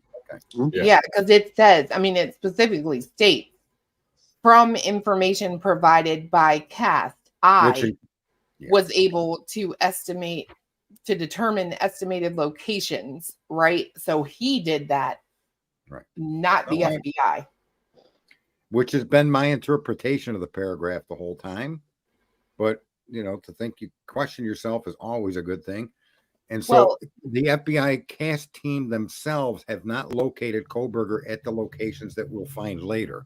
That was done by the officer. Right. And it doesn't, it's kind of weird, right? When you look at the court and how she's waiting on a cast report, because Payne can't do that, right? Right. Exactly. Well, and in fairness, one thing with the cast report, right, is I don't know how deep they dive, but I know once they arrested him and if they have retrieved his phone, that's something that I can't imagine they aren't using in their evaluation. And once they grab the phone and start looking at everything from the phone as well as the network, that creates a whole lot more data to sort through and line up. So I don't think it should take them this long, but, you know, maybe. Right. Yeah. I cut my grass, you know, that slow. Maybe. Yeah. Okay. Sorry there for the interruption. Dago? Did you hear me? Yep. Yeah. No. I said, like Sherry said, it would have to be a detailed cast report for the trial, not just a draft. Yeah. You know what I mean? So hopefully that's what they have. But hold on, because I know we're supposed to be proving guilt here, but I know that's still an issue, because if Payne is saying in the affidavit that he did it, how is the prosecution waiting on the final report from who? Well, they're waiting on the final report from the cast team, the FBI cast team. But that's what I'm saying. It says in here that Payne did it. How are you waiting on a final report from the cast team? Because they subsequently, after the arrest, provided that information that they had gotten to the cast team, is the way it looks to me. The FBI did not do the cast identification in the warrants or in this PCA. Payne did. It says he consulted with them. Correct. He had a conversation with them and they told him what to look for, what they're blah, blah, blah. He went and did that. He determined the locations, right? Now that it's going to go to trial, they've taken what he determined, the information he used, and they sent it for cast. I get what you're saying. Right? I get what you're saying, but LA, she gets what I'm saying. If they came to that conclusion, there should be a report from cast to back that up. Yeah. Amen. I don't care that you guys did it after his arrest. It's too late. You've already got me in jail. Well, it does say that the cop was able to determine from locations, right? He says, I was able. That means that the cast member didn't work with him to find locations, just told him how to do it. But you understand how that could be a problem. If these people are certified, right? Yeah, exactly. Why is the cop doing this? Especially when y'all had 60-some damn FBI agents hand it off. What was he supposed to say? He wasn't in the area, you know, like of course he's going to go along with You know, To me, it's akin for me calling a jet mechanic and asking him questions about how to balance a turbine. Okay. And then But me then going doing it back to yourself. attempt performing that task. It's like, wait a Mhm. minute. That's a highly specialized task. It's something I shouldn't be doing. My skill is not cast. That's their skill. He should have sent the data to them, and then they should have reported back to him with their locations. Right. Right. Agreed. And that happens all the time in this case. They do everything backwards. Well, right. Allegedly. Sherry just said that we could probably watch the Letitia Stotch stuff from Murdaugh, and it shows and explains how they handled it when they did it. That Okay. might make some sense because I've never seen anybody deal with this cast stuff before. So Right. Okay. Just seems Sorry. like Payne has his I agree. hands in a whole lot of stuff that he he's always wasn't experienced. well, Oh, yeah. he's always there, right? Oh, look, magic. Whoa, a knife sheath. Where's Payne? Right there. Oh, wait, locations on a cell phone. Where's Payne? Right there. Like he must just be that lucky, huh? right, but He's that damn good. but your freaking partner that you walk through the scene with ain't got a damn clue until somebody tells them about it, bro. Yeah, but it sounds like he was forced into that. Okay, so this is another piece of information that the people that suspect his guilt suspect it because they were able to locate Bryan Kohberger multiple times in that neighborhood using Mr. Payne's analysis of not a caster, but whatever report comes. Cast info that was there. So, yeah. Right. Okay. So this wasn't an official service of the FBI provided to. It was a conversation that the guy that had no experience compared to the two people he talked to, he then went and extrapolated the data from what was in front of him. Basically, yeah. Right. That's what it reads. That's what happens when you're in a rush, dude. Well, I mean, it makes Just saying. Takes All the right, FBI. Someone mentioned it takes a long time for the FBI to do this because I'm sure they're being asked, how many times a day? Thousands, right? So I could see them being backlogged and providing that. Well, I was going to say why. My question to this is why didn't they? Because the FBI is involved in this case. Why didn't they just take the road, the wheel, and go do it themselves and then just bring the info to the case? Mm-hmm. They're Right. not, because they didn't open their own case into this. It's the same question you're going to ask when we get to the DNA in the FBI. There is no case file for Bryan Kohberger. Well, that I know about. I'm just, Right. I would imagine if the FBI is going to step into the investigation, if you're bringing them in, you're bringing them in for their expertise, right or wrong. Okay. It's consultants. I mean, yeah, well, still, that's what you're consulting them for, is for this right here. So go ahead and let them do their job, bring you their results when they do their job as a cast agent, which you are not. And then there we go. That's all. That's all. Instead of making up your own results and then having to answer for it later on. That's We don't tough. want to get into why he's not guilty. We still want to continue forward and show Yeah, that this information is being seen, right? I'm just repeating what was in the chat room from Pickle. Yep. No, I got you. Anyway, moving forward with this. So, let me get back to where I was. So we'll take on faith that Mr. Payne did his job. He located the car in that area multiple times. And no. Where the hell was I now? I just lost my place. Sorry. It was at 2022 at approximately 2:42 a.m. The 8458 phone was utilizing cellular resources that provide coverage to 1630 Northeast Valley Road, which is where he lived, Pullman, Washington. Hereafter, the Kohberger residence. At approximately 2:47, the phone utilized cellular resources that provide coverage southeast of the Kohberger residence, consistent with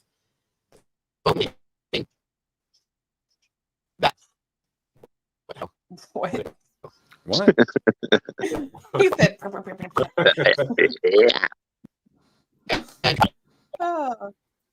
Consistent with the backfire of a over revving of a Hyundai Elantra. You're flickering like that misplugged monitor. Somebody's scrambling his brain service. Oh, That's awesome. He's a scrambler nearby. making eggs. There we go. Okay, so Breaker 19. okay, let's try this again. 2:47 a.m. At approximately 2:40, the phone stops. Report. Okay, bingo. Okay, so back to where I stopped, where I went robotic again. The phone leaving the Kohberger residence traveling south through Pullman, Washington. This is consistent with the movement of the white Elantra. At approximately 2:47, the phone stops reporting to the network, which is consistent with either the phone being in an area without cellular coverage, the connection to the network is disabled, such as putting the phone in airplane mode, or the phone is turned off. The phone does not report to the network again approximately till 4:48 a.m., which is literally almost exactly 2 hours later. Okay. At which time it is utilized cellular resources that provide coverage to ID State Highway 95, Idaho State Highway 95, south of Moscow, Idaho, near Blaine, Idaho, north of Genesee. Between 4:50 a.m. and 5:26 a.m., the phone utilizes cellular resources that are consistent with the phone traveling south to Idaho State Highway 95 to Genesee, Idaho, traveling west. Okay. Every time. Do a quarter in it. There you go. Stick another quarter in it. That was funny. Give it another tap. One more. How do I make sure my Google map is oriented north, south, west, and east? Look down in the bottom right corner at the compass and make sure red's pointing up. Stick another quarter in it. Willie is gone. Fix the antennas, man. I don't have anything on here that lets me do that. Really? Really? Then it may be oriented Yeah. north, being up automatically. Okay. Are you on a phone? The reason I'm asking, no, I'm on a computer. The reason I'm asking is they're saying he's going south out of Pullman. Right. South, okay? Not north, not east or west. He's going south. And that would take him out of the area. Okay? Mm-hmm. All I'm saying. Why is he And going he's going south out of Moscow, you mean, right? No. Where? Is that what they Out said? of Pullman. Out of Pullman, he went south. Yeah, let me see. Hold on. Yeah, because it says provided coverage southeast of the Kohberger residence, consistent with the phone leaving the Kohberger residence and traveling south through Pullman. Yeah, because he had to go south. Yeah, he does have to go south. Yeah. Mm-hmm. So when he leaves his house, he's going to go south through Pullman to wherever he's going to go. And everything that they're saying about his car and stuff, this is all from, I'm assuming, they're gonna have him driving. I mean, if he was driving around, they're gonna have him on camera at some points at intersections and shit, correct? And piece it all together. I would imagine they should. So, and that's why I believe, this is just my opinion, getting off of the whole guilty thing real quick, is I think that it was such a short amount of time where he hit those cameras, and that's why the timeline is so short, because of how short of a time he hit a camera and then another camera in the route that they're saying he took. And that's why I think the timeline is so, constricted, because of the times that he hit those cameras that they're going to have to show the jury. Look, he hit here, he was driving here, and then he didn't hit this one for 15, 20 minutes while he was doing the crime. You know what I mean? I feel like that you'd have to paint it that way if you don't have video of him actually doing it. But I don't know. Right, where did we leave off at? Sorry that this keeps happening. I swear. I'm gonna Below is a depiction. Yeah, that's what I was trying to get to. Below is usually a downward scroll. There you Shut go. up. I know. I was trying to read back up to look at something real quick. Who told me to say that? No, she didn't. Below is a depiction, not the scale of the possible route taken based off of the cellular site locations. That's a bad depiction. Okay. That's his route, right? Mm-hmm. To the crime scene. That's to the scene. No, this is Oh, a yes. I've been talking on mute. Sorry. You sounded lovely. Oh, Well, what were you saying? Now we're all sitting on the edge of our seat. What the hell were you saying? Please share. no, I'm not gonna. Please. Please. I'll welcome you to the Clue Crew if you don't. I was just saying that, like, yes, that was his route allegedly to the crime scene, and that is the crappiest map I've ever seen. With technology in 2022 at the time, almost 23, this is what y'all put out. Bryan drove and created a dog face en route. So wait, hold on. How did he get home then? If that's just him getting to the scene, where's his route back? Oh, it does look like a dog. That's crazy. That is the route back. Yeah, see, it That's does the look like a route dog. back, not the route there, right? It's like I a thought it was shepherd. there. It's a German Shepherd. Maybe See, I thought he took a short route there and then a long route back. So they don't. If I'm not mistaken, they don't specify his route. Oh, yeah, there. that's right. They specify his So- route back because his phone was off. They say his phone was off when he left Pullman.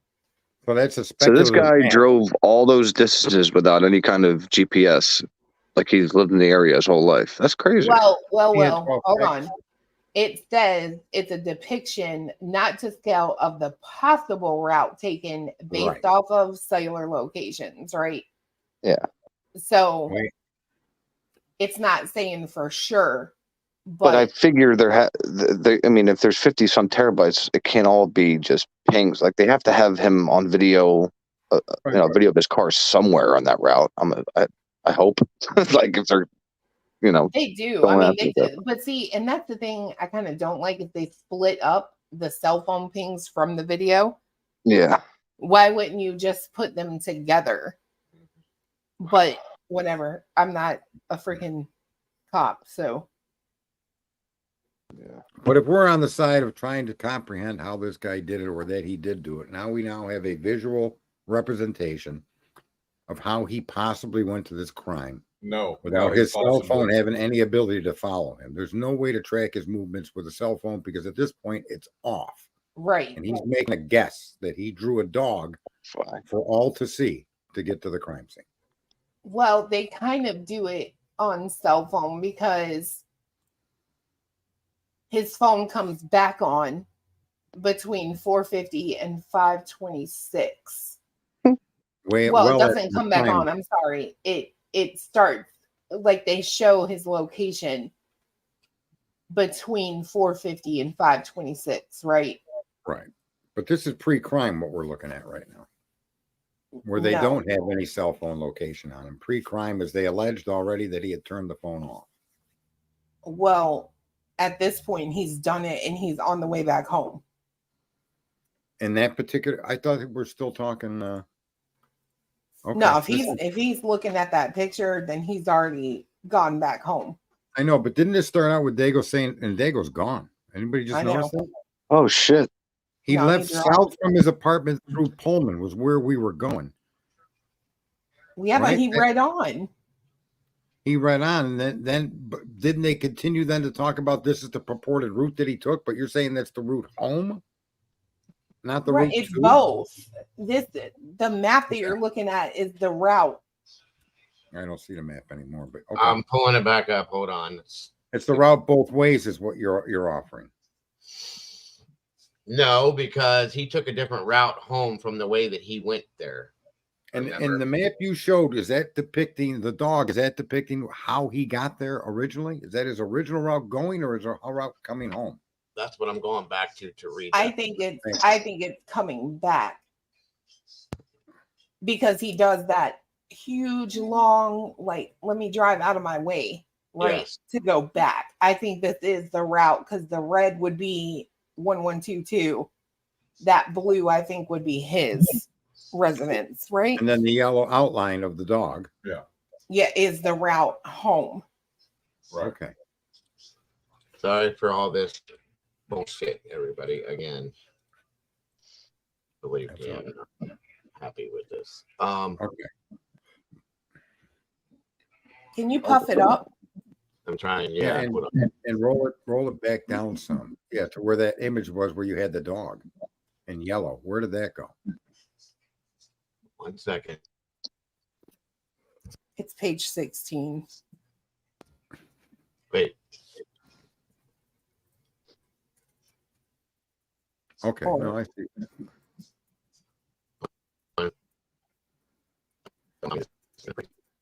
I thought we were way back up where he just left Pullman and he just left his house and was going south through Pullman. Isn't that where we were? So, all right, let's just do it from Pullman while Diego figures out his internet.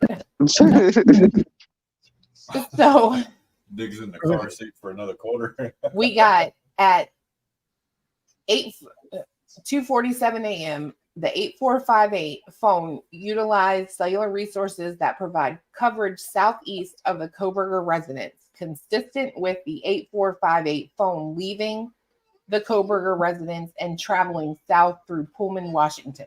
What page This are you is on? consistent. 13.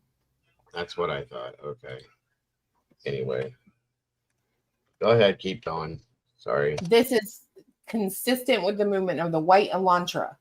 At approximately 2:47 a.m., the 8458 phone stops reporting to the network, which is consistent with either the phone being in an area without cellular coverage, the connection to the network is disabled, such as putting the phone in airplane mode, or that the phone is turned off. Okay. So I will say, reading this in terms of guilt, just that part right there, right? Like he leaves at 2:42, right? 5 minutes later, all of a sudden he's lost connection. Yes. That to me does look sketchy, right? Yes. It does. Especially when you pair it with going there 12 other times. It almost alludes to you don't need the phone, you know where you're going. And the phone was working all those other 12 times. So, Right.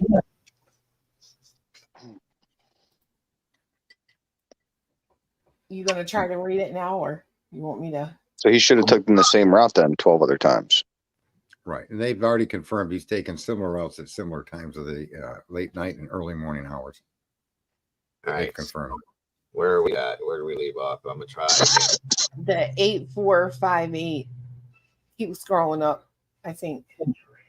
Does not report to the network again until approximately 4:48 a.m., at which time it utilized cellular resources that provide coverage to Idaho State Highway 95, south of Moscow, Idaho, near Blaine, Idaho. North of Genesee between 4:50 a.m. and 5:26 a.m., the phone utilizes cellular resources that are consistent with the 8458 phone, traveling south on Idaho State Highway 95 to Genesee, then traveling west towards Uniontown, Idaho, and then north back into Pullman. That's a hell of a, what the hell? Right. At approximately 5:30, the 8458 phone is utilizing resources that provide coverage to Pullman. And consistent with the phone traveling back to the Kohberger residence, the 8458 phone's movements are consistent with the movements of the white Elantra that is observed traveling north on Stadium Drive at approximately 5:27. Based on a review of the 8458's phone estimated locations and travel, the 8458 phone's travel is consistent with that of the white Elantra.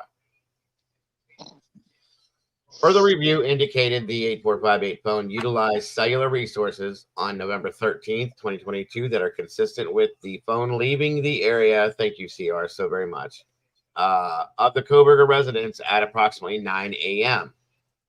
and traveling to Moscow. Specifically, the phone utilized cellular resources that would provide coverage to the King Road residence between 9:12 and 9:21. Okay. And then 11 minutes later, they showed him back at his residence or the area of his residence. Okay. The phone next utilized cellular resources that were consistent with the 8458 phone traveling back to the area of Kohberger residence and arriving in that area at approximately 9:32. All right. So this paragraph is very damning because it says that the killer came back The to observe suspect. that residence, suspect, whatever we're looking at him as the killer because we said Right, we're going to look at right. the guilt of it, He right? left So at 9 a.m. and between 9:12 and it took him 12 minutes to get there. right, that's good. And between 9:12 and 9:21, which is, you know, 9 minutes. Yeah. Drove through that area, and then 11 minutes later, he was back home again. So it's roughly. So that means 11 so he should be clear as shit on camera doing that then, right? Yeah. But I mean, I would hope so. 'Cause that's during the day. We can't, you know, Maybe fucking that's with night part of, vision now. maybe that's part of the 51 terabytes. Oh, I'd love No, to see it. I think if I were reading this in terms of a guilt perspective, this looks bad because it only took you 18 minutes round trip the next morning. Why does it take you eons of time the night of? You think it's damning for who? For him? Yeah. Well, think because he it's- had to. wait, they're saying that he came back. Sorry, Diego. I was just going to say it is damning because it would give you time to get rid of the murder weapon, get rid of the clothing you were wearing if you did this, Right. all of those things. Okay. Right. The night of, because it takes you so long Right. to get back, but it only took you, would you say 12 minutes? 11. 8-9 minutes, whatever. 11 to 12 minutes. Yeah. Yeah. And there was quite a few cameras in that area. So like I said, guys, And it's daytime and people are trying to get to work while you're driving this route. yeah. Or So church. It's Sunday. On a Sunday, you're right. So So what- this what was- paragraph is very damning and saying that Kohberger came back to observe his handiwork basically the next morning. That's what you would get from that paragraph, right? this paragraph, yes. But if you take this into account and think backwards a little bit, what was the amount of time it took him to leave that area the night before and get home? I know, but that would be proven his innocence, wouldn't it? No, it wouldn't be, because if it takes 11 minutes to get to and from during the day in traffic at 9 a.m., it took you went this backwards route out of the way, out in the country, to where nobody sees what you're doing. There's no cameras out there. Okay. There's no lights out there. All that period of time, which was roughly, let me see here. He knew the exact route to go. Yeah. 4:48, right? Okay. And then, but see, the problem is he doesn't turn his phone on in Moscow. No, he waited until Right. he got out there so that he's not traced per se. Okay. Yeah. Took all that extra time. Again, this is basing it on the fact that he's guilty, guys. Took all that time to go out in the country area where nobody's going to see him, where there's no lights, there's no cameras to watch what he's doing, to go bury or burn or whatever you did to get rid of a murder weapon and the clothing you were wearing during the commission of the crime. And then comes back into the area where he could be seen again without these items and goes home. That can be damning in that sense. And so the next one here too. Joe. Like Okay. search coming back to see what he did, Right. Now, also on that particular course of events, the guy looks like he could potentially be the killer, correct? In the way Right. that's written. Okay. I'm not sure how accurate this is, but I also remember that this location of him being back at the residence that very same morning is inaccurate. Yep. They later determined that information to be not correct. Thank you. That Mr. Kohberger was in fact at his home that morning and not at the King Road residence. No, And you're he thinking about. utilized the tower. No, Wait, y'all, wait. Go ahead. Hold fix it. on. We'll fix You're it. thinking about the 14th. This was the 13th. Right. Okay. Wrong date. You're thinking about the next day. So, Okay. so the next. Oh, okay. So one day they were right, one day they were wrong. These towers. I mean, I'm just telling you what's in I'm here. just You'll see wondering. it. I'm just. It's coming know. up in a second where they say that we don't think he was there. Da da da. Right, but I'm mistaken here, or I'm not. The ID in this document is the wrong date. They're No. claiming that he did this the 13th, the morning of, but in Right. fact, they actually made the claim that he did it the 14th, and they Oh no, they don't. No. Sarge, Okay. what they say is his phone connected to one of the towers in Moscow, but they don't believe he was in the area, and it's on the 14th. This is the 13th. Okay. So this 13th is okay. And you got to say, look, as from a guilt perspective, right? Obviously, what goes through your head and the way you've read this PCA is, oh, this dumb fool went back because he realized he left his knife sheath. Right. Yeah. Okay. That's cool. So that was never debunked, that this was not bad information. The police made a mistake. That's not true. This is accurate that on the 13th, the morning thereof, they're stating that he was back at the King Road residence. Right. And later on in this document where they get into what happened on the 14th. Yeah. It's coming. Yeah. Excellent. And then there's that map again, the route possible based off the info. So investigators found that the phone did connect to a cell tower that provides service to Moscow on November 14th, but investigators do not believe the phone was in Moscow on that date. The phone has not connected to any towers that provide service to Moscow since that date. Okay. Based on my training, experience, and the facts of the investigation thus far, I believe that Kohberger, the user of the phone, was wow, that sucks. Likely the driver of the white launcher that is observed departing Pullman, Washington, and that this vehicle is likely suspect vehicle 1.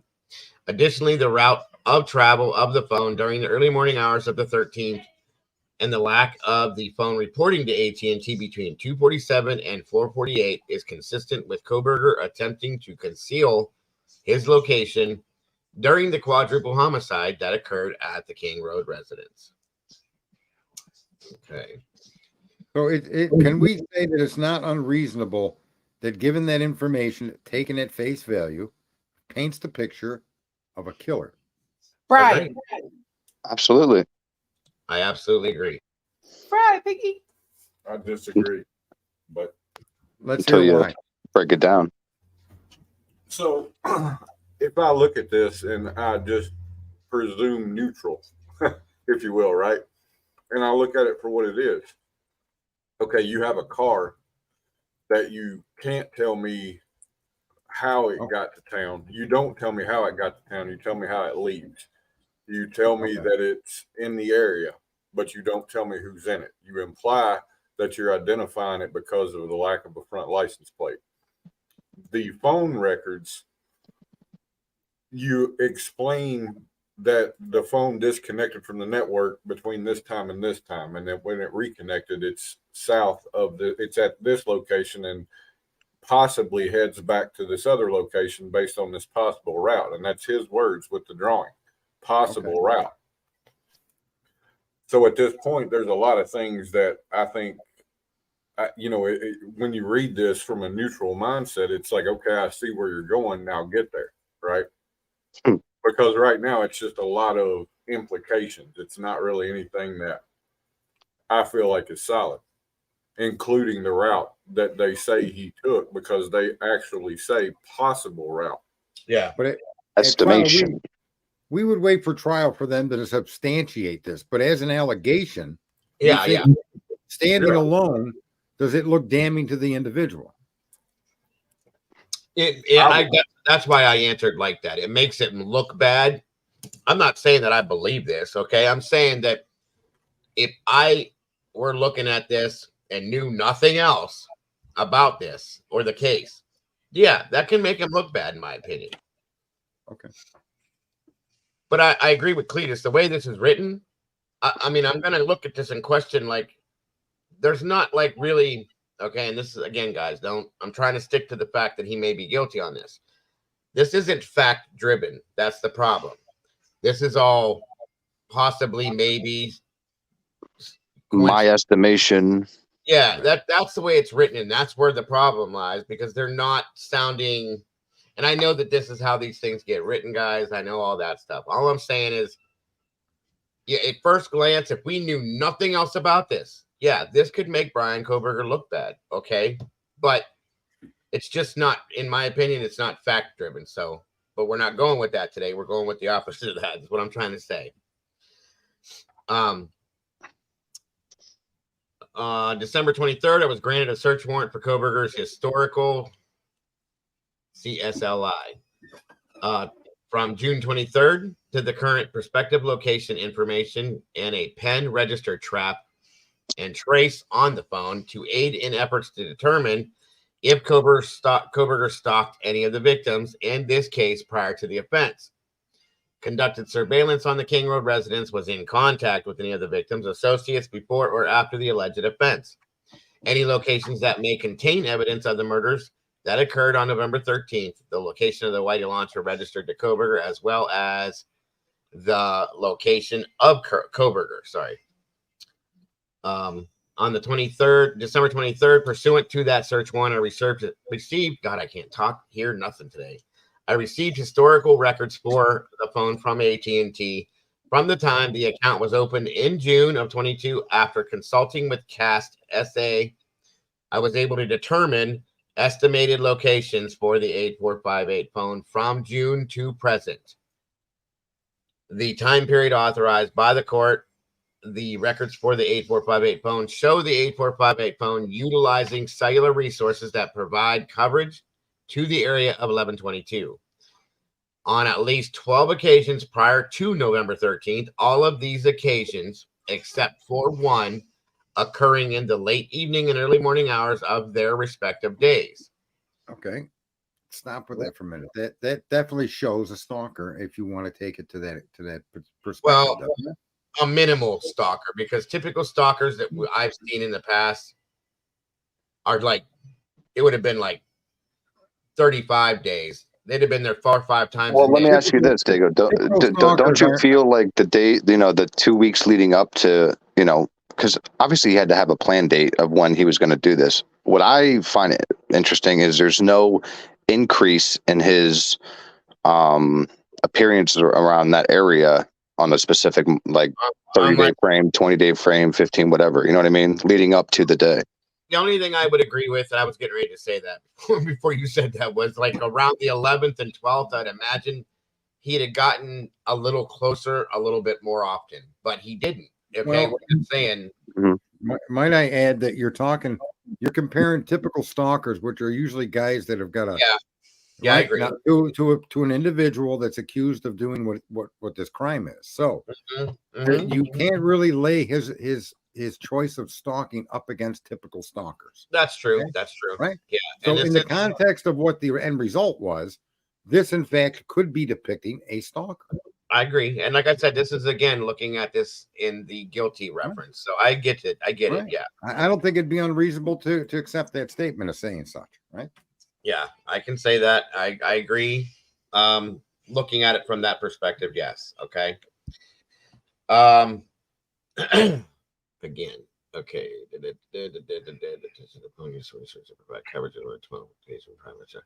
Okay, so at that point, then we said one of these occasions on August 21st, the phone utilized cellular resources providing coverage to King Road residents from approximately 10:34 p.m. to 11:35 p.m., so an hour. Okay. At approximately 11:37, Kohberger was stopped by Latah County Sheriff's Deputy Corporal Duke. As mentioned above, the phone was utilizing cellular resources consistent with the location of the traffic stop. During this time, Farm Road and Pullman Highway.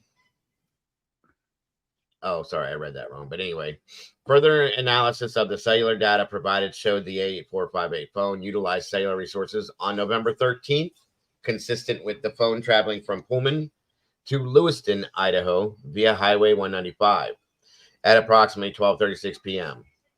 The phone utilized cellular resources that would provide coverage to Kate's Cup of Joe coffee stand located at 810 Port Drive, Clarkston, Washington.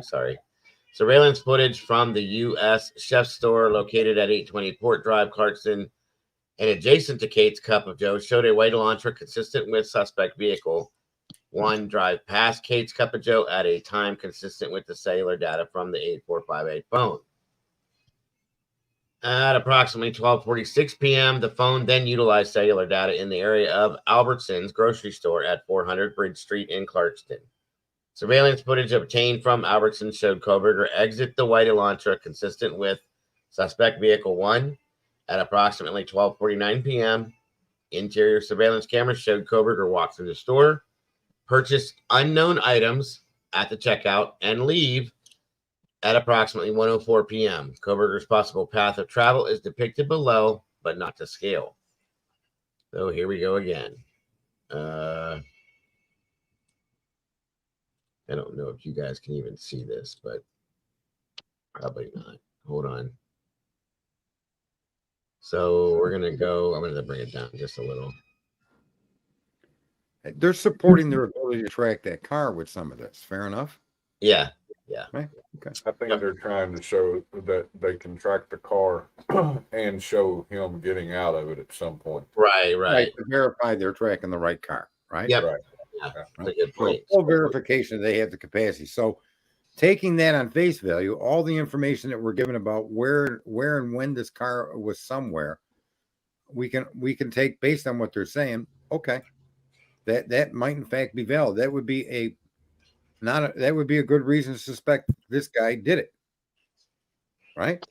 Absolutely. That's what this is about. Like them looking at stuff like this and saying, okay, yeah, he could do this. So yeah, I may not have him on King Road that night, but I know when he's at the grocery store. right. I know he was over here. I know he was over there. Mhm. Right? So that gives strength to their point. And that's what they were doing with this, that they were just trying to see if they could catch him doing this, that, or show him doing this or that. I'm sorry, not catch him. Additional analysis of records from the phone indicated that between approximately 5:32 p.m. 5:36 p.m., the phone utilized cellular resources that provide coverage to Johnston, Idaho. The phone then stopped reporting to the network from approximately 5:36 to 8:30 p.m. That is consistent with the phone being in the area that the phone traveled in the hours immediately following the suspected time the homicides occurred. On December 27th, Pennsylvania agents recovered the trash from the Kohberger family residence located in Albrightsville, Pennsylvania. That evidence was sent to the Idaho State Lab for testing. On December 28th, the Idaho State Lab reported that a DNA profile obtained from the trash and the DNA profile obtained from the sheath, identified as male, as not being excluded as the biological father of suspect profile. At least 99.9998% of the male population would be expected to be excluded from the possibility of being the suspect's biological father.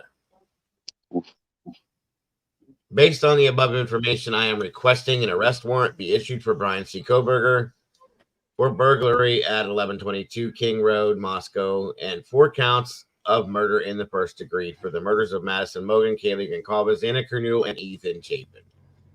I declare under penalty of perjury pursuant to the law of state of Idaho that this is true and correct. So there's that. Okay. Is it really? I have not heard from him recently, Doodle. I think he's probably just resting, I'm hoping, and he's doing all right. So there are the things that were put into this document that say that Bryan's guilty. And you know, take everything else out of account that was tried to be blamed on him. Just what is going on with this case. If I were to look at this not knowing anything I know, ever knowing anything I've known, never seen this case before, and look at this, I could say that, yeah, I could guess that this guy could have been involved in this, okay? That's the problem. So the problem is with this, though, we know all this other stuff that came along before this, during this, and after this. That's where all the problems came into effect. So I know it's minimal, folks, but it does show, you know, the possibility of guilt in some senses here. It's very minimal. I agree. But we can also agree that they could have took the movements of Hunter that night and built the whole PCA around what he was doing, where his phone was pinging, what, you know, he went over to that. So again, I mean, they can make anybody look bad like this, you know, and make it believable. So it's not hard. Now, I will say this. It would have been a hell of a lot better if anything would have came back from his car or his home, or any DNA of the victims was found on his person, his clothing, anything. Yeah, that's that's a hole in one right there. But Yeah, these things, we wouldn't be having the conversation right now. no, absolutely not. These things do, they give the respect towards guilt. I get that, and I agree with that to a point. But like I'm saying, I mean, does anybody have anything else besides what we've read here and what we know of this that says Bryan's guilty? No. Other than this, we said, Yeah, anything besides what we see here. No, and that was my point. Like, we haven't seen the defense argue anything we don't know about, so I don't know how they have this other thing. Now, and like I said, I've been saying this recently a lot more than I was before, because it kind of makes me nervous how quiet the prosecution has been with this, guys, because it makes me wonder when I sit and think about this. Do they have? What do you something? mean by that, Dago? They've been quiet about what? The only that's what I'm explaining. The only people that have spoke out on anything in this during any of these hearings is the defense. They're the only ones that are saying anything, and I understand why. It just they're not pushing, saying anything. They're not projecting anything. They're not doing anything like that, and it's just a little nerve-wracking to me, because I would think that if they didn't have anything, they would be doing a little talking, a little bit of extra side work, something like that. We'd be hearing about. We're not getting anything. Okay. Now, They went back to the crime scene twice though. After, they were supposed to knock it down. Maybe it's just to clarify what they had. I don't know. I'm trying to be objective all the way around with this. Is what I'm doing right now. Okay.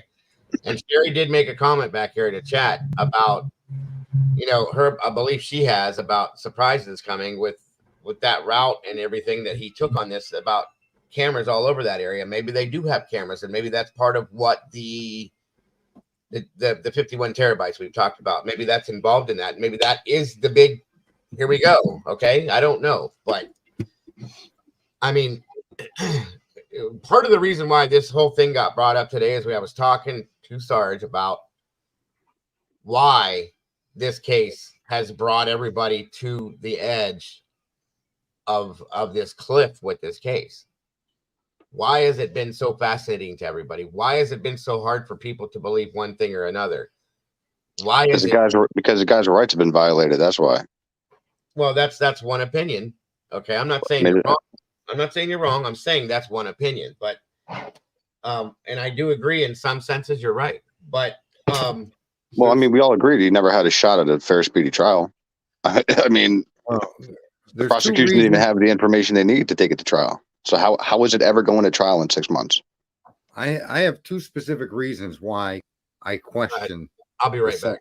Being the suspect, and the first question is, with their ability to investigate, that they didn't come up with something more before they actually applied for the warrant. Like, why didn't you have DNA of him? Why didn't you have a photo lineup? Why wasn't there some other firm identifier other than that information? A video or a picture of Mr. Kohberger near the residence on foot, something definitive that placed him in the home. Okay. Doesn't show up in any of that explanation of his travels. Nothing. That was my one issue. My other issue is that it appears to me they did it backwards. They arrested him, and then they provided, through warrants, searches in places that clearly hadn't looked at based on the fact they issued the warrant. So why hadn't they gotten warrants prior to the arrest to search his apartment and his place of work? He was out of the area traveling. So those things are what piqued my interest to say, wait a minute, why are these things not in order? And why is this big, long, drawn out story what we're basing the information on? Now, that story does tell a story of somebody that potentially killed these young people, right? I don't take that away from it, but where in the story is it you're like, oh, I see. That's the issue I always had with that. Yeah. There was never that aha moment in any of the arguments that they're making here. And in fact, some of these arguments provide his alibi. They prove he was out driving around. The conclusion he stalked is absolutely a fair conclusion, but the conclusion he was just cruising around town because he doesn't sleep properly, he's an ex-heroin addict, is also a fair conclusion, which is true. Shouldn't they have figured that out before they went and arrested the guy? No, they did what you said. They banked on finding everything after the fact. Right. I could see this as a great reason. That's the best suspect I've ever seen. You got 10 million ways to Sunday to go after this guy. But I think going after him should have preceded the arrest of him. That's just my personal opinion. But that document is damning, all that information. That tells a story. There has never been any talk about them ever looking at, thinking about, talking about anybody else being guilty of this either.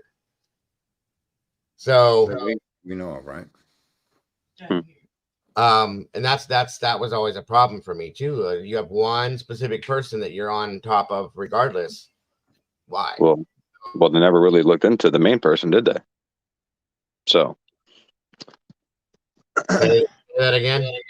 I said they never really looked into the main individual that, if they were male, would have had all their shit downloaded and looked through, and not, in July of 2023, then you get a warrant for that person's social media information. So, who knows? I mean, the way they did their investigation, I don't agree with at all. I think they cleared people way too fast and didn't look into people as deep as they should have. It's just my opinion. And we all agree that they were looking at someone that there's reason to look. Say that again. Yeah. We can agree that the information laid out gives us reason to suspect Kohberger did this. I agree with that. Fair enough, right? Yeah, but you can lay out, like I said, you can lay out 3 or 4 other PCAs that somebody could build around people. That's not what we're trying to do. We're trying to see how other people that come to that conclusion actually see it, rather than counter it. We're not trying to counter that opinion. We're trying to see it for ourselves as they're viewing it as best we can. Yeah, exactly. I wish that we know all the arguments against, but it's only fair to say anybody reading that document that came to the conclusion he's likely the killer is making a fair assessment on that document. Sure. Yeah, anybody who doesn't know anything that happened before or after, of course. Right. Well, that's not here nor there. Right? I mean, it's still fair to say that person with a different thought on whether he's guilty or not. They say not. They say definitely guilty based on this documentation. You can accept their point of view for that. Believe me, Sarah, yeah. I definitely don't give her that much credit anymore. I promise you that much. That's a whole other story. Believe me. What are you replying to? Who? She said, I think people give Ann way too much credit. And I said, yeah, I don't anymore. That's a promise. But anyway, so, these are the reasons why people are saying that they believe Bryan's guilty. There is nothing else. I mean, I'm right when I say that, right, guys? I mean, there hasn't been anything else that has come out that has given him the guilt, right? Well, the last thing would be the DNA. I mean, right? The DNA, of course. That's the nail in the coffin after you read this PCA. Right. So that yes, there's that. Okay, but at this point, we have this, and then we have that, and that was it.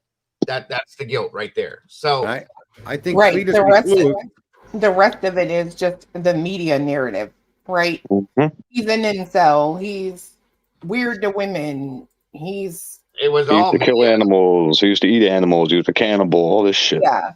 Like the rest of it. It was all propaganda, media-based propaganda is where all the rest of the guilt came from. Mm-hmm.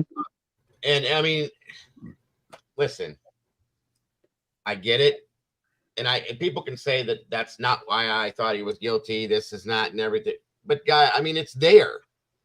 It's being hammered into our heads every time we watch the news, every time we watch this, that. Even on YouTube, it was coming through with that he was being looked at for the murder of what was her name in Pennsylvania? Crap! I just looked at that this morning. Dang it! Yesterday, but that one woman, yes, okay, Dana Smithers. He was being looked at for that. They brought up the fact that he stole his sister's phone when he was whatever age. They brought up anything they could bring up that was negative. They brought up a rap song he did when he was like 17. Yeah, they bring up things that he said, and even yesterday in the what the hell was that called again? I'm already trying to forget about it. the Paramount thing. They talked about a lot of things that Bryan did that made him look guilty, that things about his life that made him look guilty. But that was all we ever saw about him. Okay, so therefore a lot of people just automatically go with the guilt. It's just a natural instinct, okay? And I get that. I do. I get that. But at the same time, I know there's a lot of people in here that think that Bryan's guilty, but have also looked at things and said, but it's shady to them. Okay, there's a lot of things that are shady to them. There's a lot of things that don't make sense about the guilt to them. I know that. I've seen people say it. So I'm just saying, guys, we've talked about this 101 different times. The thing that I came up with, well, Sarge actually brought it up, is like, why? And that's what this was about. That's why this is like this. I want to know just as much as he does. He brought it to my attention. I thought about this like a month ago, too. Why is everybody so over the road with this case? Why is everybody so enthralled with this case? You know, it's either there's a whole slew of people that think he's innocent. There's a whole slew of people that think he's guilty. And then there's a bunch of us that are right in the middle. They're like stressed out because they want to know one or the other. It's just, I've never seen anybody go as insane over this case as we all have. You know what I mean? And have so much invested in it, I guess. I'm trying to think of the right words. Oh, yeah. But you know what I mean? Like, we've looked at crazy cases, the O.J. Simpson case, the John Benet Ramsey case, you know, Casey Anthony, and people got upset about those and got really into them, but never like this. And there's I don't know if it's a psychological thing. There is a compelling human nature to try to understand the unknown. Yeah. And that's the basis of that. Just so you know, that goes back to our primitive times when religion first came to be. That's got to be it then, because there's so much the unknown. They looked to the sky and they didn't know what the star was. What is that? So we have built into us as humans, as sentient beings, consciousness, this desire to try to understand the unknown. And there's so much unknown in this. And it's not even unknown that's been produced by YouTubers as much as unknown into any more facts that support the allegation. They're just not giving them. They've gagged everything. There's just so much that makes it continue to remain unknown that we're compelled to try to know. Have we ever seen any other cases that have a gag like this on them? I mean, Delphi has a gag order. Yeah, but Delphi was quiet for a while, and it really wasn't. It still wasn't. It still hasn't been like this, though. You guys know that, and we should be like that. I disagree. I think Delphi was just like this before this case happened. Well, it was quiet for a lot of years. I wasn't around for that. Yeah, and then it should be a hell of a lot more like this than it is. I'll say that much.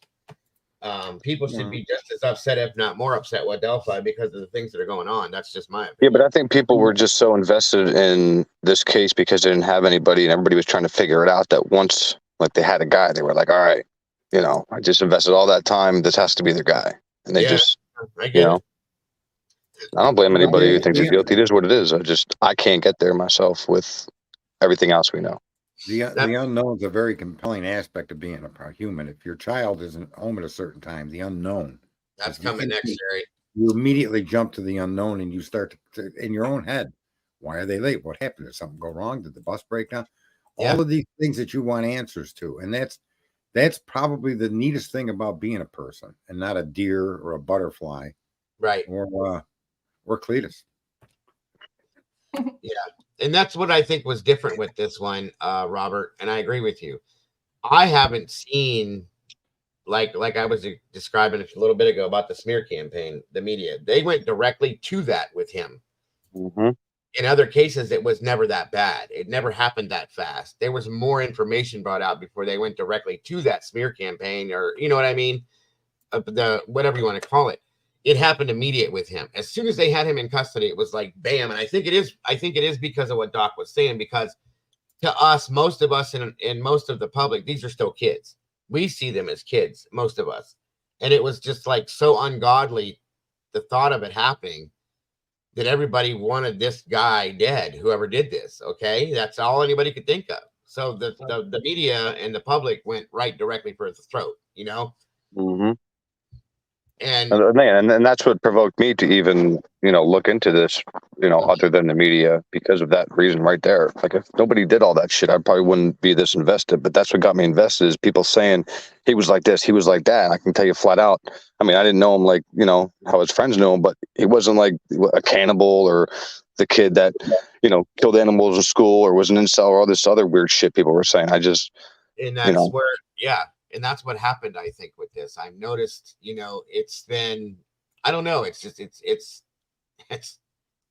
one of the most insane things I've ever seen. But if you take all of that gossip out and you take this PCA and then you take the next level, which is the DNA, I think that from that perspective, it's a reasonable conclusion to say this man is the doer, right? Yeah. Well, Yeah. let's ask this question next, because I see this said in the chat a lot. Like, being everything that we've seen and heard now, okay? We've seen multiple interviews, which I'm going to be doing a thing on those eventually. But like somebody stated, that there was a motion put in to have the Delphi case dismissed. So I'm going to be covering that too, but which I think should have been a long time ago, but that is me. We've heard a lot from the Gonsalves family, mostly Steve, right? Like, what do you guys think of that? Here and in the chat, what does everybody think of what we've heard from Steve? Does everybody believe it just because he's, the father of one of the victims, or what does everybody think? I think that nobody's telling him anything because he talks too much. So I just think that he's just getting his information from whoever. That's my opinion. Okay. Anybody else? I think he's gotten a lot of info from Bad sources, outside people who are, quite honestly, probably doing the same things that we are. right? And Taylor. well, it should be stated at some point to him. Like, I hope that he understands that they can't verify sources for sure any more than he could. That's a good point. Well, but also if you look at his last, not the last one, because not the one where the family spoke to the media, but where he spoke to Ashley Banfield, like, he was kind of hinting towards, he had some kind of inside information, but then at the end, she asked him, like, is this inside information, or is there just people, is this just people telling you this? And he said, no, it's just people I talk to and telling me this. So, I like you said, Clue, I think it's just outside noise that, if people that wanted to be Bryan so bad, they're sending him information. Look, they got this, you have nothing to worry about, blah, blah, blah. But then on the other side of it, they put out a post on their own family page that has, I don't know, 8-9 bullet points on questions they have on, the complete opposite. So, does Steve G really think they have the right guy? I personally don't think so. Just from gauging how their social media is. Right. I want to say that I think it's a mistake to think that all his data comes from outside information, and that there isn't a single compassionate person within the justice system in that community that hasn't shared a little bit of something with him. Mm-hmm. I think that's a fair, you got to try to give the guy credit. And so in some of the statements that he's made, some things that we found actually confirm he preceded them. The technology they're using is awesome. It's never been done before. And then we find out about fog.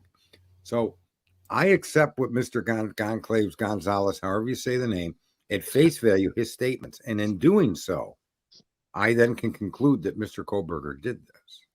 Yeah. Right? In all fairness. And I go ahead. If you and I think it's only fair to give him the benefit of the doubt, not because solely he's a parent and a victim himself, a horrific victim, right? Not solely because of that, but basically because there's got to be some level of human decency amongst all of us. Even the Godfather wouldn't hurt his children, okay? And he would take care of those close to him, and he had a heart that you couldn't even imagine. But when it came down to business, he was a killer, right? So all of us have that capacity. And I think that there is somebody that may have said a couple of things to him that he took for what they were. And it's fair. Does that mean that's the only way this happened? No, you guys could be 100% right. He might have outsiders filling his ears. He did make himself public. He did put himself on Facebook. He's got massive opportunity for that to happen. But I also think so why risk telling somebody with anything? Like, why? I think What? someone on the inside did share something with him, and that gave him hope, and it gave him a clear thought that it looks like they got the right guy. Yeah, but he specified that what didn't come from the inside. At the end of the interview is what I just stated. Yeah, see here though, with the I see what you're saying, and see, I'm split in the middle between like what you're saying. Why would he narc somebody out? But why would he narc somebody out at the end of the interview and blurt out, "Yeah, Joe Kennedy told me"? So what's the point of bringing it up anyway then? Well, I'm with Willie. Because I think he wanted the public to know. Oh, okay, like he knows, like I don't know how to explain it. It's a hell of a gag order, eh? Well, he stated he before that he'll take responsibility as a man for things he does wrong. Right. Yeah, well, I wouldn't be going on trying to screw up my, the justice for my daughter. That's just me. I'd stay out of the media.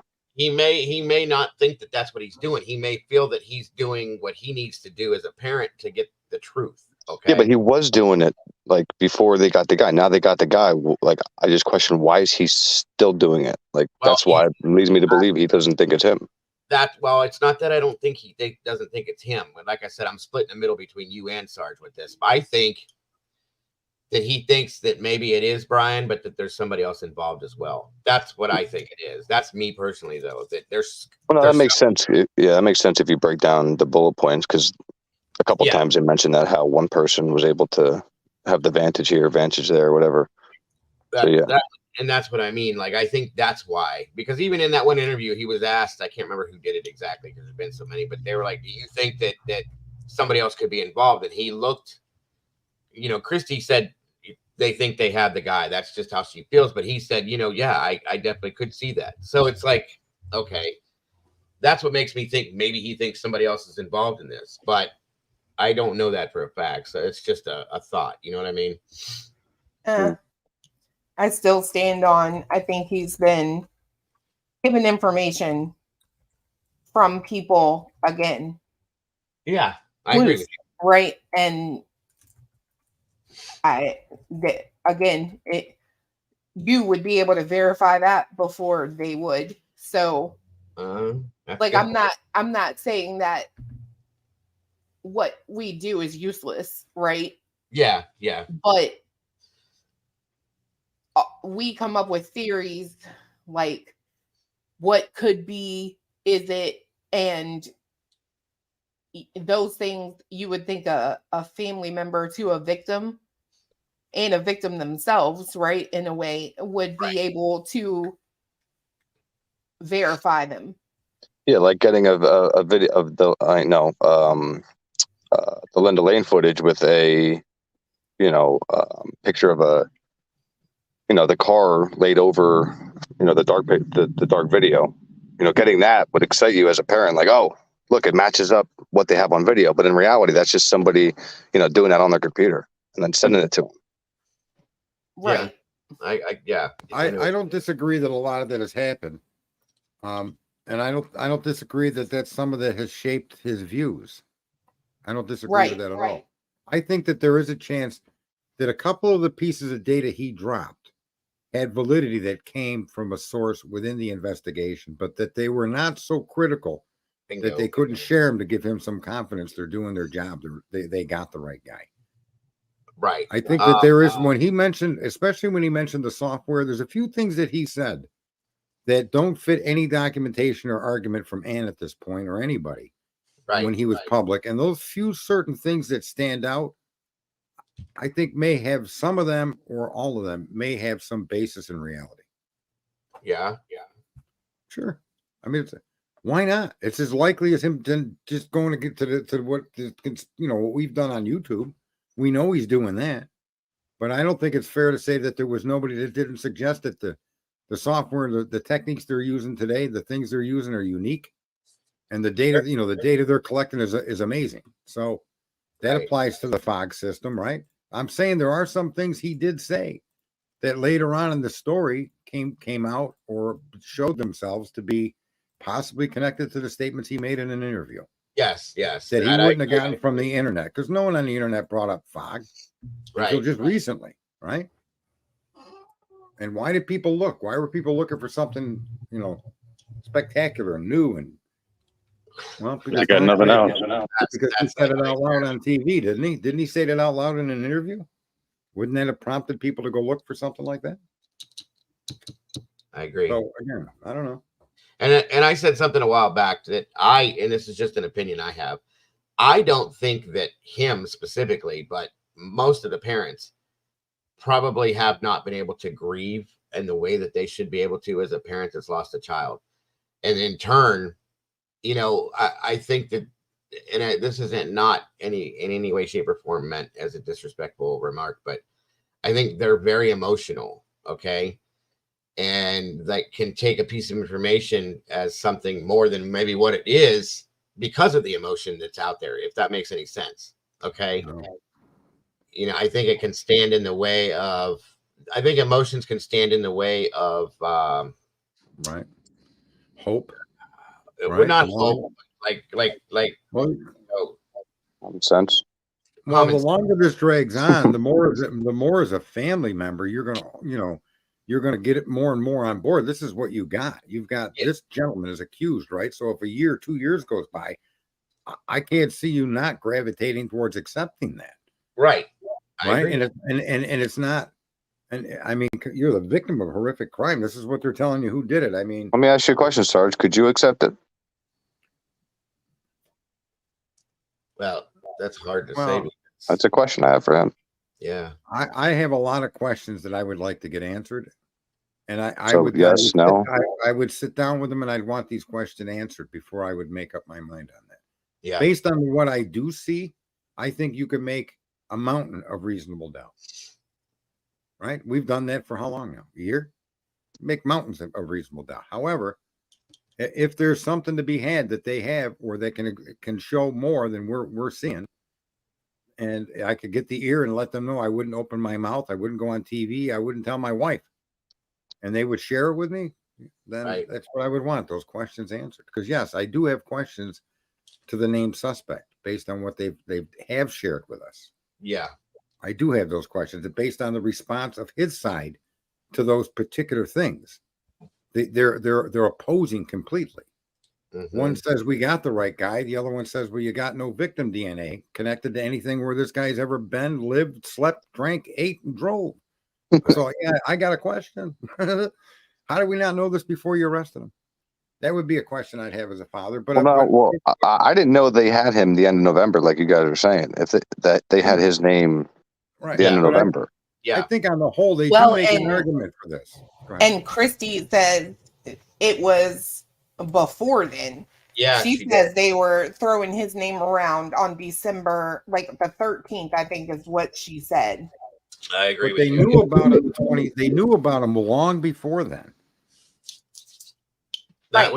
They knew about him from the 29th. They knew on the 25th what car they were looking for.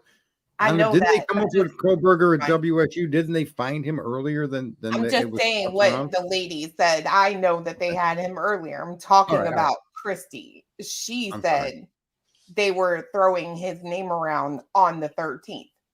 Okay. Now, with all of that, I think the biggest problem with all of this, in my opinion, is the gag order. I think that this would be, other people disagree with me already. When I had this conversation before, I think that if there was no gag order, that we would not be having these conversations right now. I agree with that. I think because we'd all see it's bullshit even more. I think it changed everything with this, because I've never seen a case with a gag like this that, like, everything is literally, I mean, every case, there's been cases that have them, and there's a lot of leaked information that pops out of these cases eventually to the point where you could pretty much solve the case based on the leaked information, but they're really tight-lipped on this shit for some reason. Yeah, that's because the prosecution needs this case gagged because it's so weak. I don't necessarily think the gag order is the thing that makes all of the conversation, right? I was watching, God almighty, Coggin Dopper or whatever her name is, and she...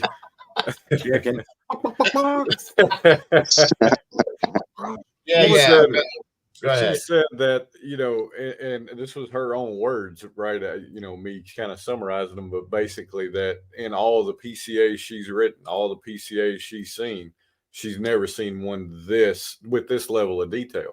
Yeah. Oh wow, yeah. We know And that. I think that's where all of the speculation comes from, because that's what we, as as Brian Hoffman himself has said numerous times, why are we still looking at the PCA, right? At the end of the day, it's what they issued. It's what makes We don't have a complete choice. sense. It makes complete sense to some. It makes no sense to others. And then there's others that are right in the middle with it, sees it both ways. And that's where all of the speculations come from. If the gag order weren't there, we would just have more material supporting both sides. Mm-hmm. So or one side would be clearly further along in making their argument look real, right? Yeah. I agree. That's why One I side said or the other would be much more clear with the gag order lifted. Seriously, right? I mean, I just think it was a mistake. I think it was. I understand why they were doing it. I think it was it CL that put up their why they do it. I know exactly why they do it, but in this case, I think it was a mistake. I think it caused more problems than protection. You know what I mean? Yeah, but if you think about it, I mean, if the defense was like, say, Karen Reed's defense attorney, right, when he came out on the steps and he started blasting to the media. Now, if his attorneys were able to come out and do that with all the, shit that everybody's seeing, I think there'd be even more people to be on the not guilty side. But because they can't talk, everybody's just in limbo. So I think, to be honest, I think the gag order is helping the prosecution immensely. I agree with him, because look at the freaking Kansas City, that freaking lawyer, good God Almighty. That Like, guy. That's right. Yeah. You would undoubtedly have the same thing in this case. Well, it may have been more. You know what? I can say, yeah, you're right, but I don't think people would have went to the extent they did to put things or invent things, to create things that didn't exist, to add things in that were not part of this, because it would have already been there. You know what I mean? That's wrong. That's wrong. another- Period. This guy became a chemist, a mad scientist. He's in the basement with beakers, wearing a lab, mixing up some kind of concoction. You're crazy. He's the brain from the cartoon Pinky and the Brain. Right.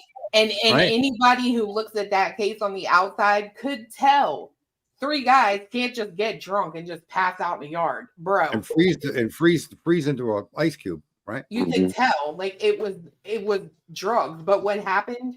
The guy who lived there immediately became responsible, and then the lawyer helping him get that way. Right. The lawyer, yeah, he hired an idiot. Must have been a real estate lawyer.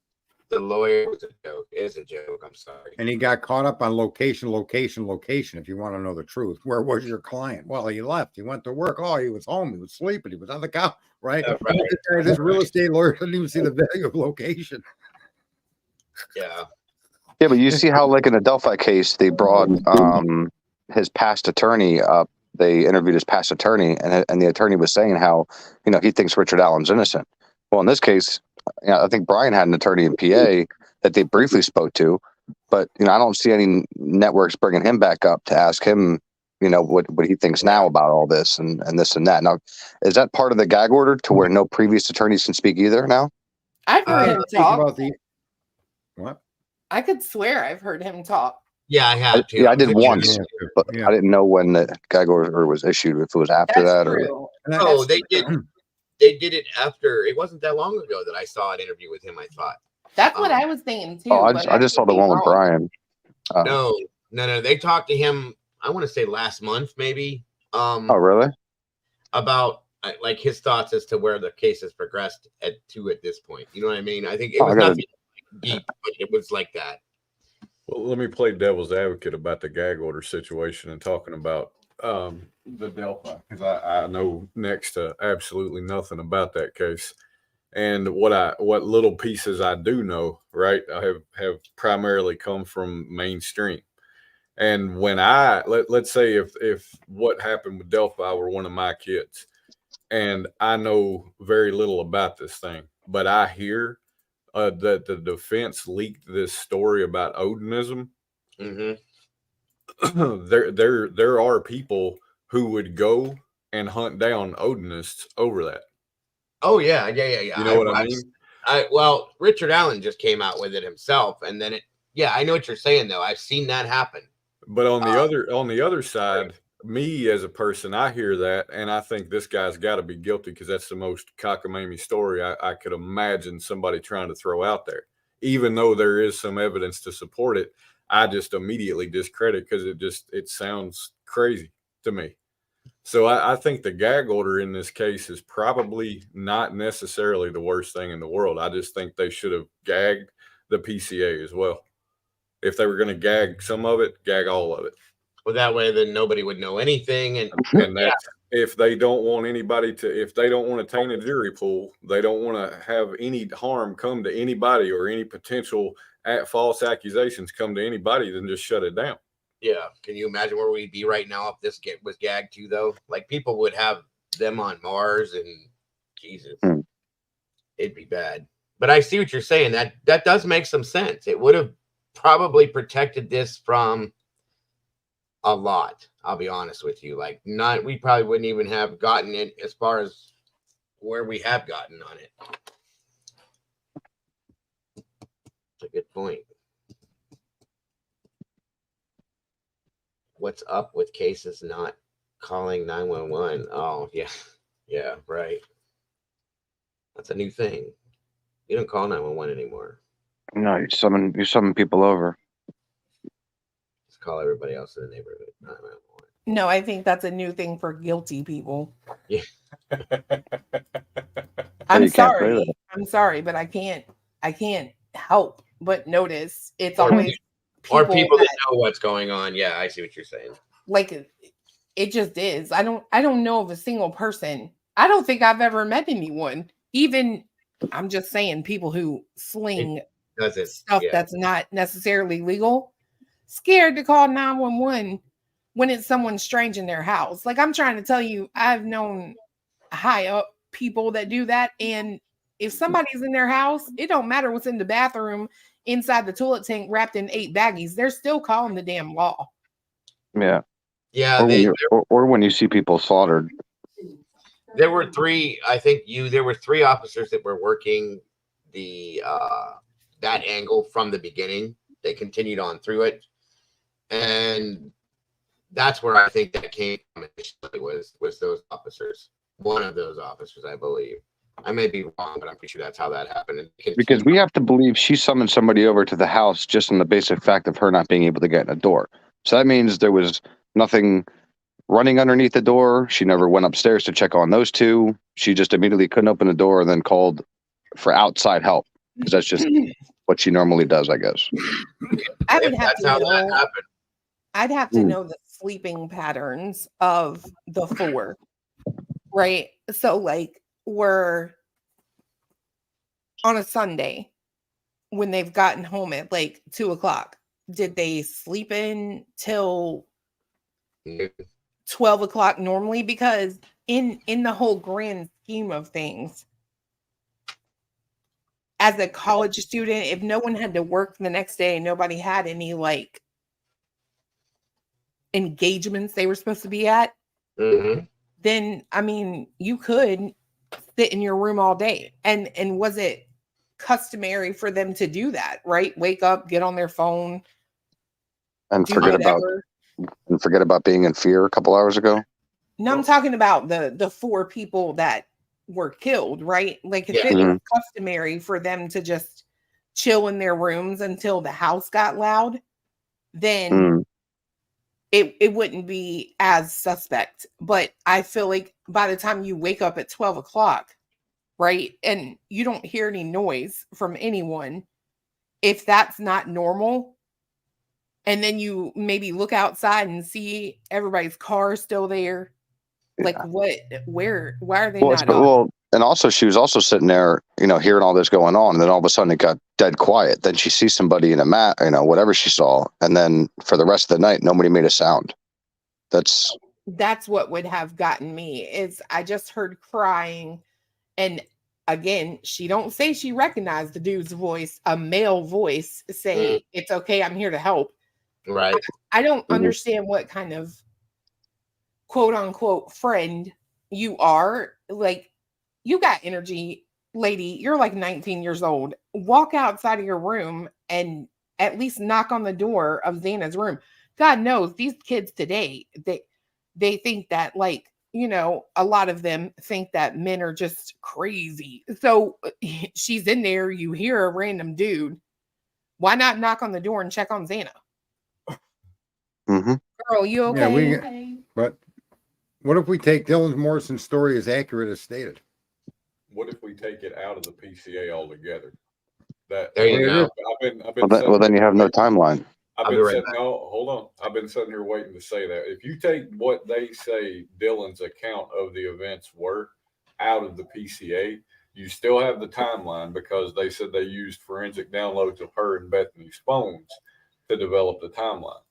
You take her statements out of the PCA, and I think it looks a lot less suspicious.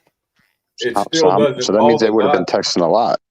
All the dots aren't necessarily connected with her statement gone, but her statement doesn't help them at all. It hurt them more than anything. So that would mean she woke up at 4 and immediately contacted somebody if they went with that same timeline. They didn't say text, right? Now we assume text, and I think that's a safe assumption for the most part, but there is still the possibility that there's other things that they got from the forensic download to their phones that helped them build this time frame. Like if she moved from her room to the first floor, which is what they said in the beginning, that both the roommates were sleeping on the first floor. That could have been a true statement when they arrived at the house. And it would still hold, the PCA would still hold true because they just say she went back in her room and locked her door. They don't say what happened between that moment and the time somebody called 911. Right. We have no idea what anybody did from that time period. From we'll say 4:30 in fairness to 11:56 the following morning. We have no idea what anyone did. So if you take her statement out of the PCA, all of the suspicion and possible theories and things like that are possibilities with errors in the data that Brett Payne put together to lead him to suspect Bryan Kohberger. So I think I was just sitting here thinking about that as y'all were talking through it. And it's like, you know, if you really do take her statement out, it's probably a lot more damning than what it is with it in there.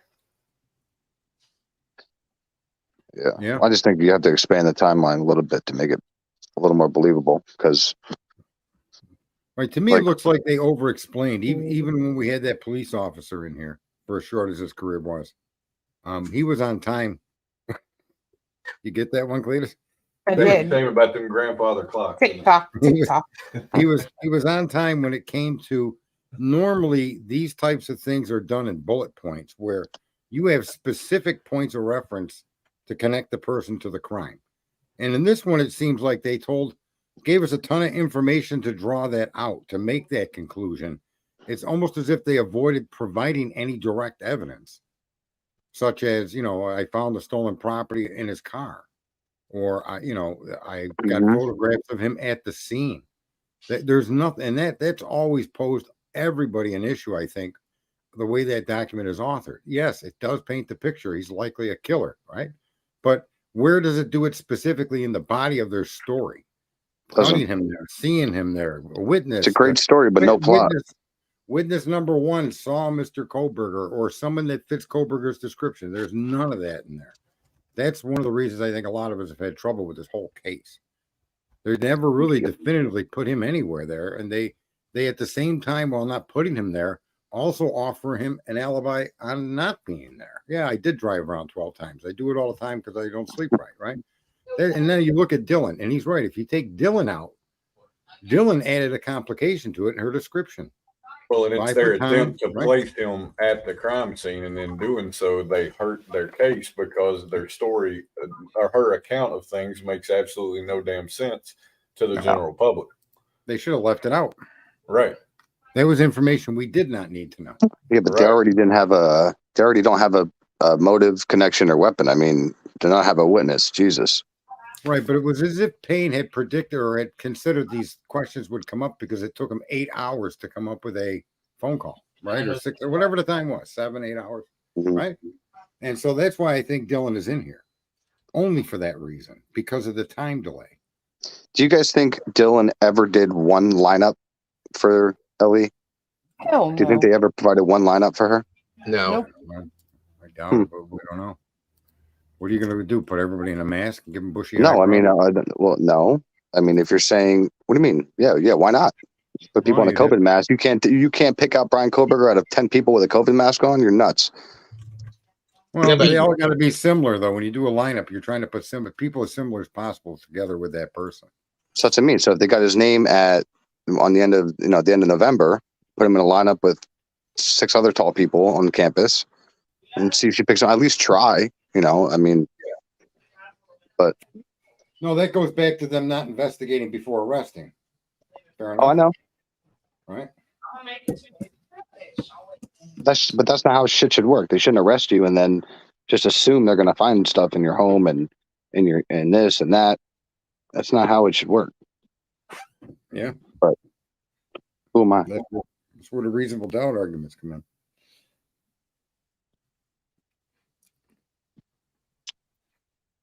Well, I guess it'd be hard to do a lineup because she doesn't know what color the person was. So I guess you're right.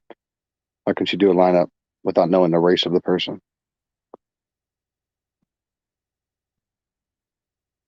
Was it a black male? Was it a white male? True. That's true, David. I did hear that too. What did David say? That law enforcement interviewed people on the phone. We know they did. Right. Remember, it wasn't quote unquote recorded.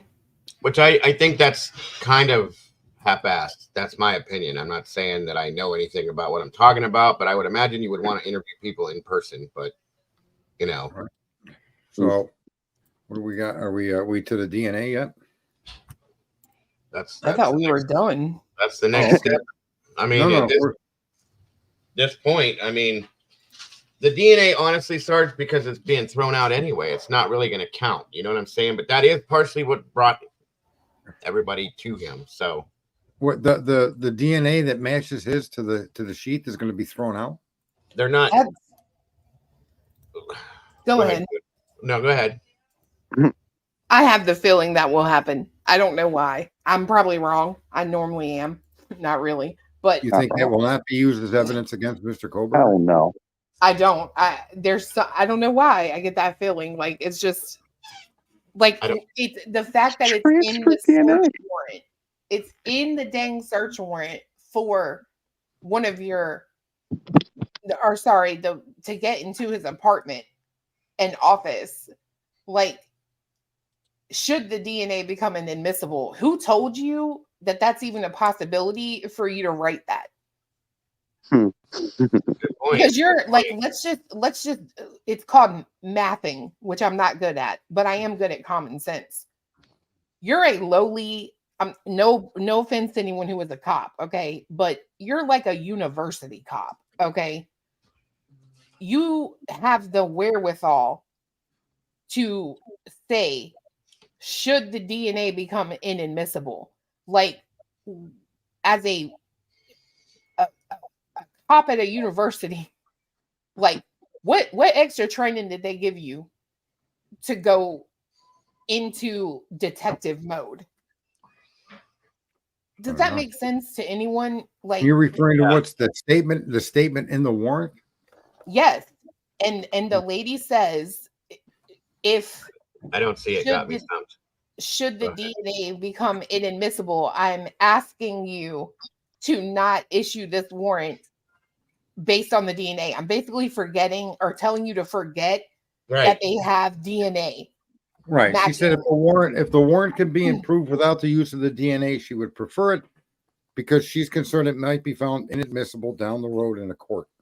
Yep. Right. I'm Well, aware of that. Yeah. And now they have to use it as their golden ticket. Good luck. So you're saying that that statement shows that the DNA will probably be found as inadmissible.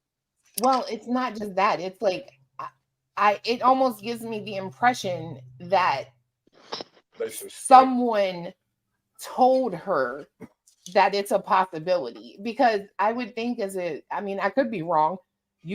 College cops might have like more training than beat cops, but it's just odd to me that you would be thinking about that when you're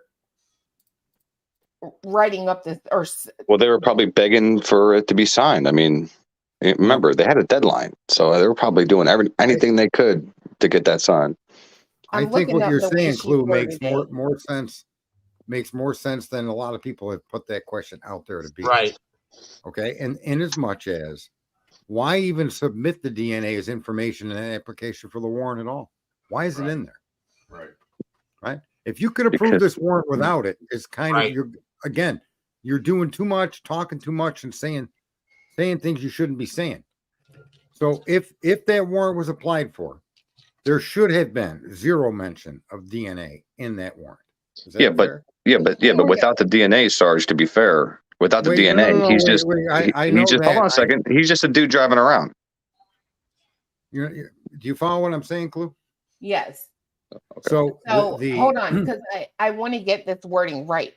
It wasn't that she said possibly just don't look at the DNA. There's a chance it could be thrown out. No, this heifer says, I'm asking the court to, in all capitals, not consider this supplemental disclosure as evidence supporting blah, blah, blah.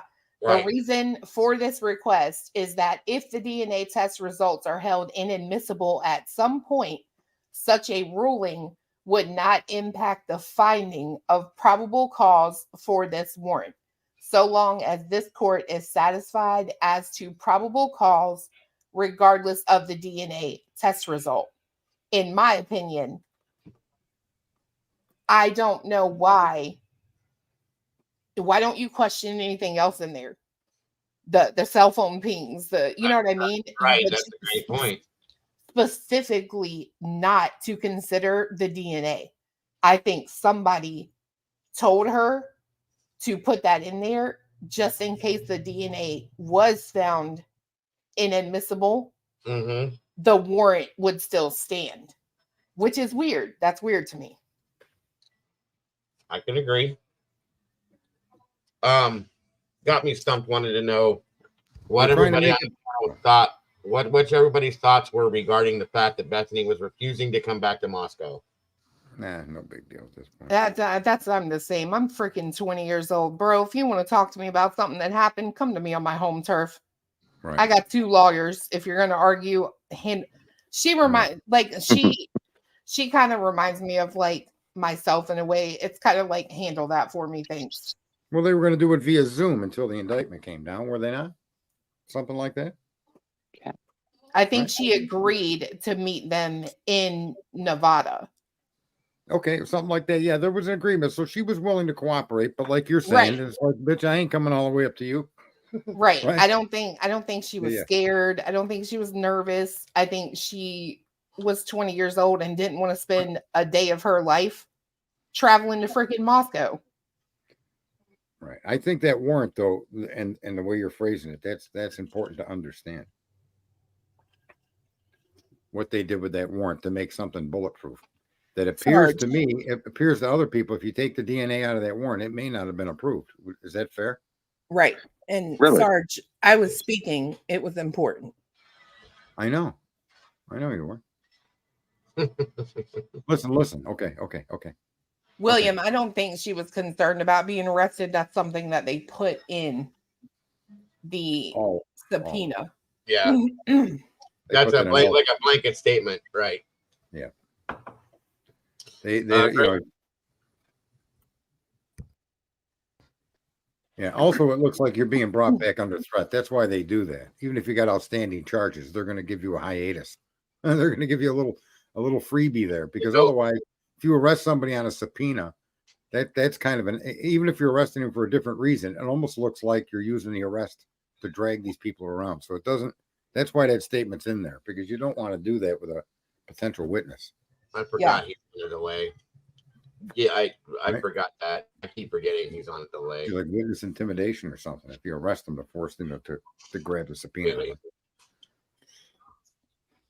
All right. So Gray Pearl says, I have thoughts, already commented twice about a video addressing BF this morning. That was very compelling. Where was the video at, Gray? And what was it about? I wonder if it's going to be Gitta.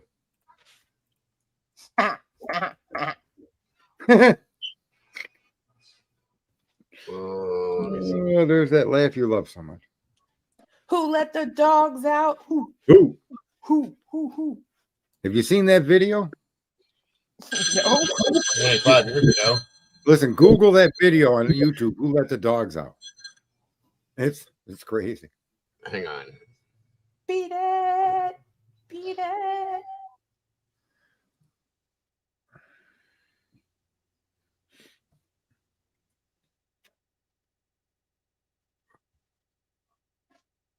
Sarge, you're supposed to sing when he puts us on hold. Yeah, okay. What am I going to sing? Happy birthday, Coach. YMCA. You are. That was a good one. You got me. D-I-C-K. Clue is a D-I-C-K. Oh, that was good. Oh, well, I had to come up with something quick, you know. The mob crew did something on Bethany. That was pretty quick. I can start referring to you as 1 Minute Man. Oh, shit. But what I accomplished in a minute will blow your mind. If it hadn't been for Cotton Eye Joe, I'd been married a long time ago. Aren't we supposed to do that? There you go. Aren't we going to have a show where we just take shots at each other? I'm down. We just blow each other up. Shot to the heart, and you're to blame. You certainly are. You're too love vain. a bad name. Yeah. How's that miniature bicycle under your desk? Bicycle. Jeez. Who sings that song? What band? That's a good damn question. Queen. Let's let them sing it if we will. Bicycle. Oh, now I want to know. Oh, it is Queen. Yes, it's Queen. Of course, you should know that. I want to ride my bicycle. It's crazy, right? Some of the lyrics in the music are not what people think. And when you actually get all the lyrics, some of them are pretty downright vulgar and crazy. All right, everyone. I'm sorry about that. Listen to Jailhouse Rock listen to the words of Jailhouse Rock one day and see how fucked up that song is. Hit me, baby, one more time. Here we got Dago's out eating dinner or something. I do have turkey in the oven. He came right back. here. He's right there. You don't see me or hear me. I told you. That's why it sounds like he talks over people, because he's got a delay. That's because he's watching on YouTube. Mm-hmm. Yeah, you're right. I am. You know something, Dago? Thank you for that information. That was extraordinarily helpful technologically speaking. I'm proud of you, Junior. What are you talking about? The wrong plug, the wrong this, the wrong that. Oh my god. Well, people think you talk over us sometimes, and it's because you're delayed and you can't hear us talking. Is this the real life? That's why. Or is it fantasy? What are you Easy doing? come, easy go. What? Can someone please explain to me how did it come to be discovered that it took 8 hours between the death and the core? Oh, the call. Because maybe they asked the media, I think, because they watched that information coming in. I think that's a good question, Lily. I think it was the media that discovered the call coming in at 8 a.m. or 11:56. And then when he gave the timeline, I think. How did they know the time that this happened, though, between that? The media there's always information available to the media on calls that come into the police department. It's not like a secret. They don't it's available to the media. My understanding from what I remember was the media asked him that question about if they estimated the time of death, and then someone said, well, why did it take 8 hours or whatever for the call? But the media would have gotten that from their blotter, from a review of it. That'd be something they do every day anyway. And when there's police respond, that's when They got scanners. They hear stuff on the radios. They would know. Welcome, Catacomb Man. This is where I'm at with Kohberger. 1, DNA can be manipulated to match in the amount they claim they found of his. 2, give me one more connection to Kohberger. One solid, concrete connection. Yeah. There's none. We tried. But it was targeted. Well, let's talk about something real quick. Backing up to I guess it was the first press conference where they came out and said that this was targeted, but you remember that? Mm-hmm. And then they flipped that. Hold on a minute, Gray. Consider playing her video can be sped up. What video? Let me back up and see this. What video was it, Gray? Because I didn't see it in the chat, what you were talking about. Thank you for the comments, Catacomb. I mean, does anybody have issues with that in the very, very beginning?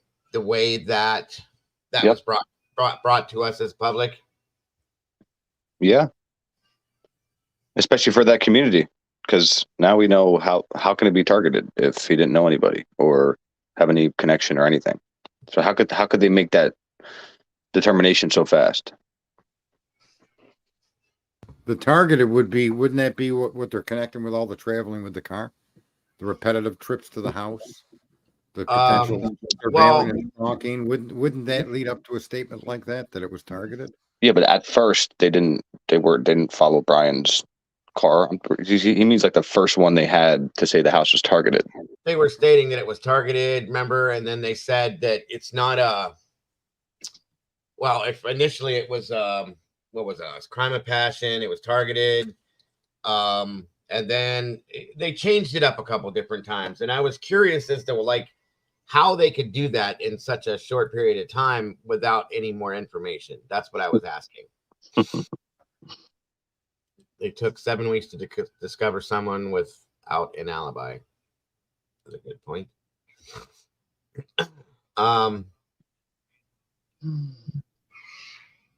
Cajun Chick says, I know he didn't do it.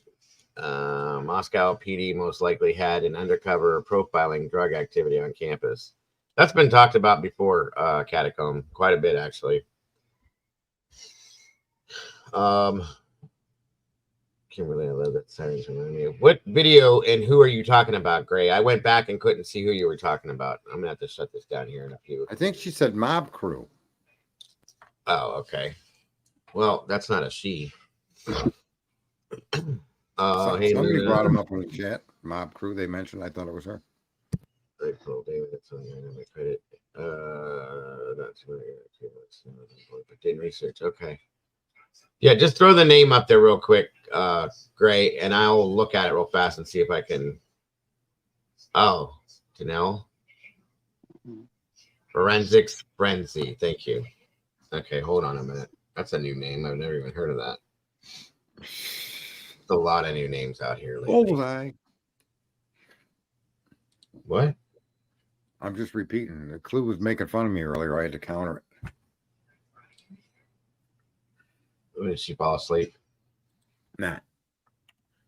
She's there. She's just being Nope. quiet. She's alive and kicking. Mm-hmm. Did you get a time or a date when you're going to be after your interview this morning? A time and date. It was today. Yeah. Posted. I was waiting on it. I'm like, Friday. What's up here? Let her figure this Damn! Well, now we know someone that owns a cuckoo clock. Speaking of clocks. Now we got someone on the cuckoo clock. I actually made a meme for you today, Sarge. Oh. Okay, Gray. Which video is it? A meme? Yeah.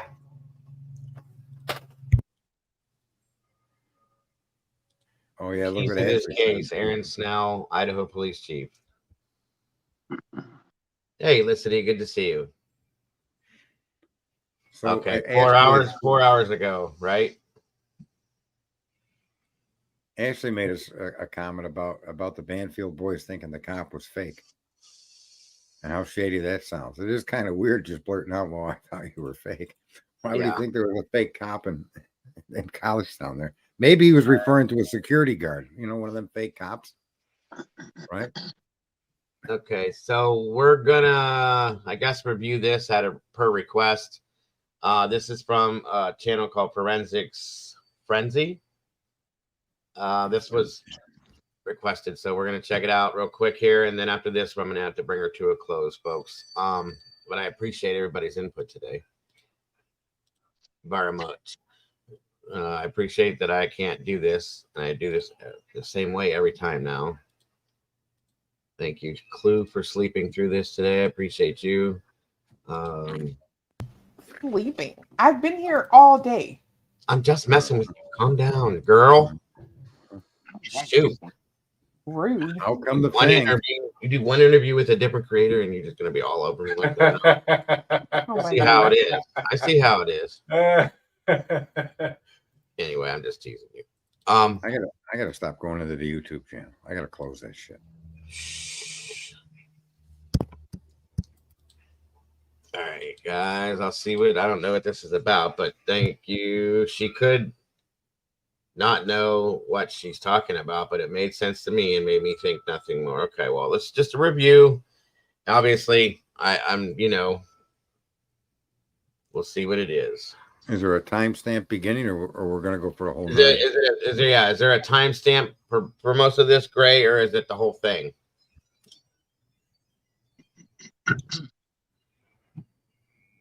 I love timestamps. I guess this is just basically somebody else's theory. Okay. BK's Reddit survey and okay. Well, I'm going to speed it up and we're going to roll through it. So here we go. Let me know how it sounds. Oh, actually, I should probably give you the sound first. Derp, derp, derp, derp, derp, derp, derp. Do we need to put a quarter in it like we do your microphone? Oh God, here we go. I got no more quarters.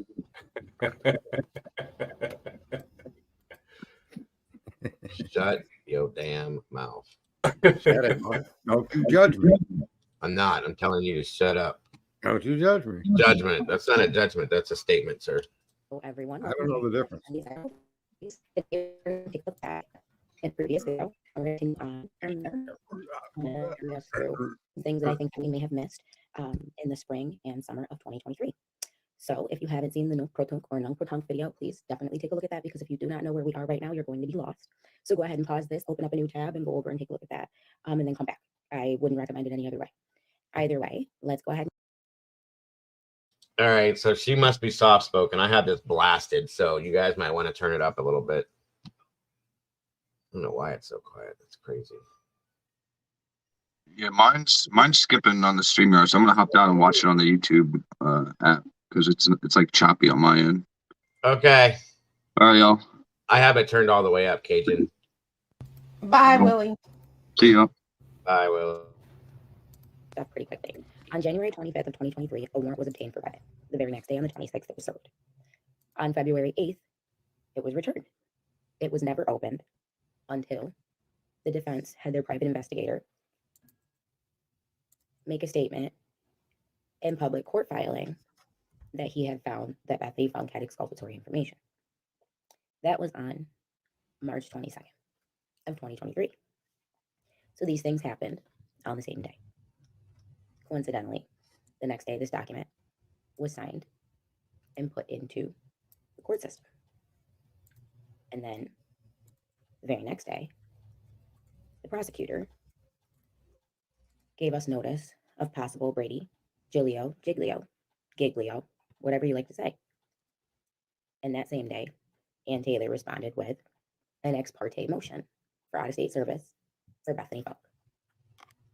All right, so let's get into the month of April. So in April, okay, on the 3rd, there was a request for a foreign subpoena to bring Bethany back to Idaho from Nevada. And on the 21st, Kelly Ann Valoria, her attorney, was provided notice of appearance for Bethany to actually show up. This was for the preliminary hearing. The same day, on the 21st, Miss Valoria put in a motion to quash so that I did, David. Thank you. And for the next few days, that's what was reported in the mainstream media. We were all talking about it. But on the 27th, Bethany agreed to speak with the defense. And then, after agreeing to speak with the defense, enter tunc de pronunc. In other words, after Bethany decided to speak to the defense, it became the then. Now, for then. So in my last video, I noted that the nunc pro tunc document actually has a date on there as to when it should have been originally submitted. I was reading it as 420. There is a correction there. Written over the 0 is an 8. The very next day, after Bethany agreed to speak to the defense, this Reddit document should have gone into the system for us to see. Boom. So, fast forward, and we'll talk about May. Within the next 5 days, on May 3rd, Shannon Gray, the attorney for both the estates of Kaylee Gonsalves and Maddie Moken, came forth to announce that at this time, they were placing notice for a possible tort claim in the future if it had been founded that anything had been done wrong that prevented justice from being served, or that the police had intentionally done anything wrong to prevent justice from being served. More or less, they named the city, any and all city agencies, a political subdivision of the state, and said it was for damages arising out of an occurrence which happened at the home on that date, the attacks. Okay, so this whole time they've been going back and forth about discovery ever since the exculpatory evidence Brady thing, right? And the only other things that have happened are legal surroundings regarding bringing Bethany to Idaho for this conversation. Yet somehow, 13 days later, we have an indictment. And it's not until 15 days after that that the Reddit document is inserted into the system.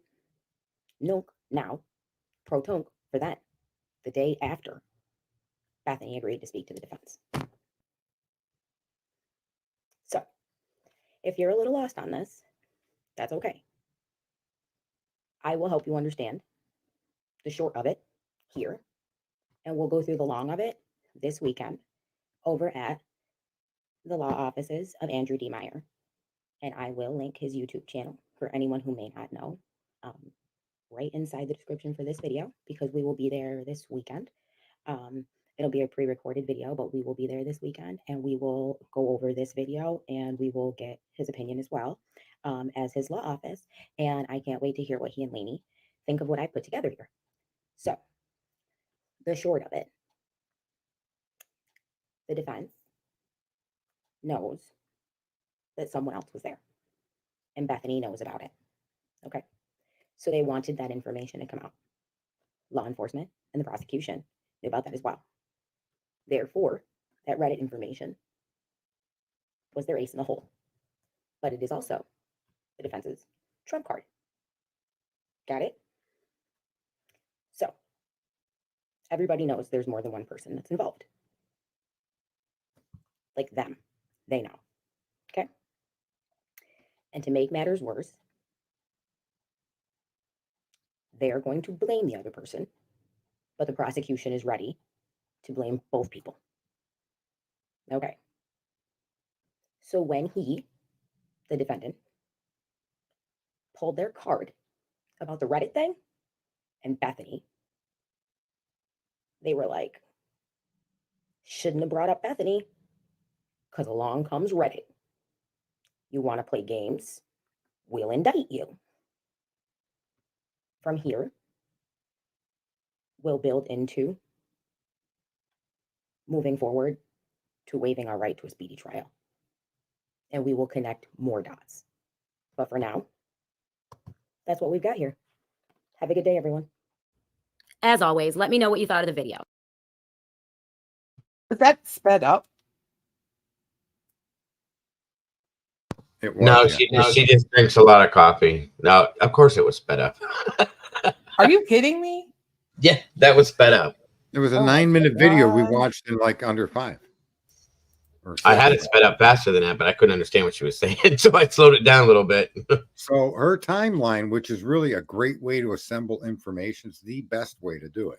That was actually pretty interesting. Her timeline is pretty stunning, Hmm. right?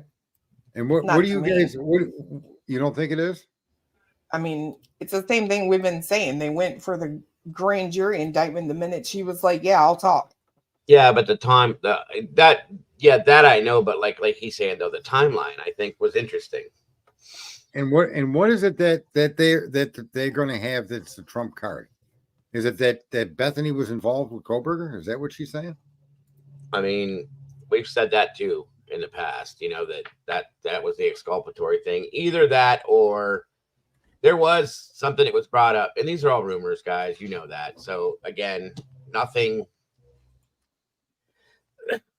is written in stone with this. But somebody else had brought to me quite a while back, actually, that when that exculpatory thing came out was that Bethany knew somebody that Bryan was involved with, and that was how that happened, or that's where that came from. So I don't know. You know what I mean? None of this is like anything we can take as solid, but that was interesting. The video was interesting, I should say. Does anybody have any? Yeah. I think what she's saying there's a sense to what she's saying. No? You think somebody makes sense? I think when all those events are categorized that way, and she brings in the Reddit, okay, and what the Reddit have No, we I got, agree. right? I was just teasing. I was just messing with you. I agree with you. It does make sense. Clue. Hmm? Hi. What say you there? Clue. Did you pay much attention to what that woman said or no? I mean, yeah, like I already knew it, so it's I don't know. It's not eye opening to me. No, I feel like you have a comment on it. That's all I was asking. it was a very obvious, like, we understand that she's agreed to talk to you, and now we're in panic mode. Period. So now we do the Brady Gigolo, right? That Mhm. comes forward. Yeah, it just seems quite amazing that every time you look at something, if this, that's just always got to be chaos with these people. It's just shocking. It's irritating. Listen, he says, Dago Friday, Clue, the Banfield footage. Were those MPD regular officers, their campus division officers, or U of L campus officers?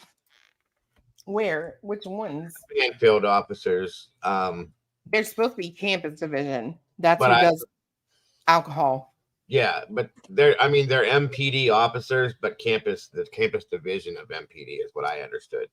Yeah, they're all Moscow police. Right. They don't have like campus security. They use Moscow PD for their campus officers, I guess. And that was, didn't they even state in that video that they were a special division or something like that? I don't know. Somewhere I heard that it was something they called, I don't know. I know they have like a campus division. So, what was the name of that woman's video that you just played, or her channel? Forensic Frenzy, True Crime.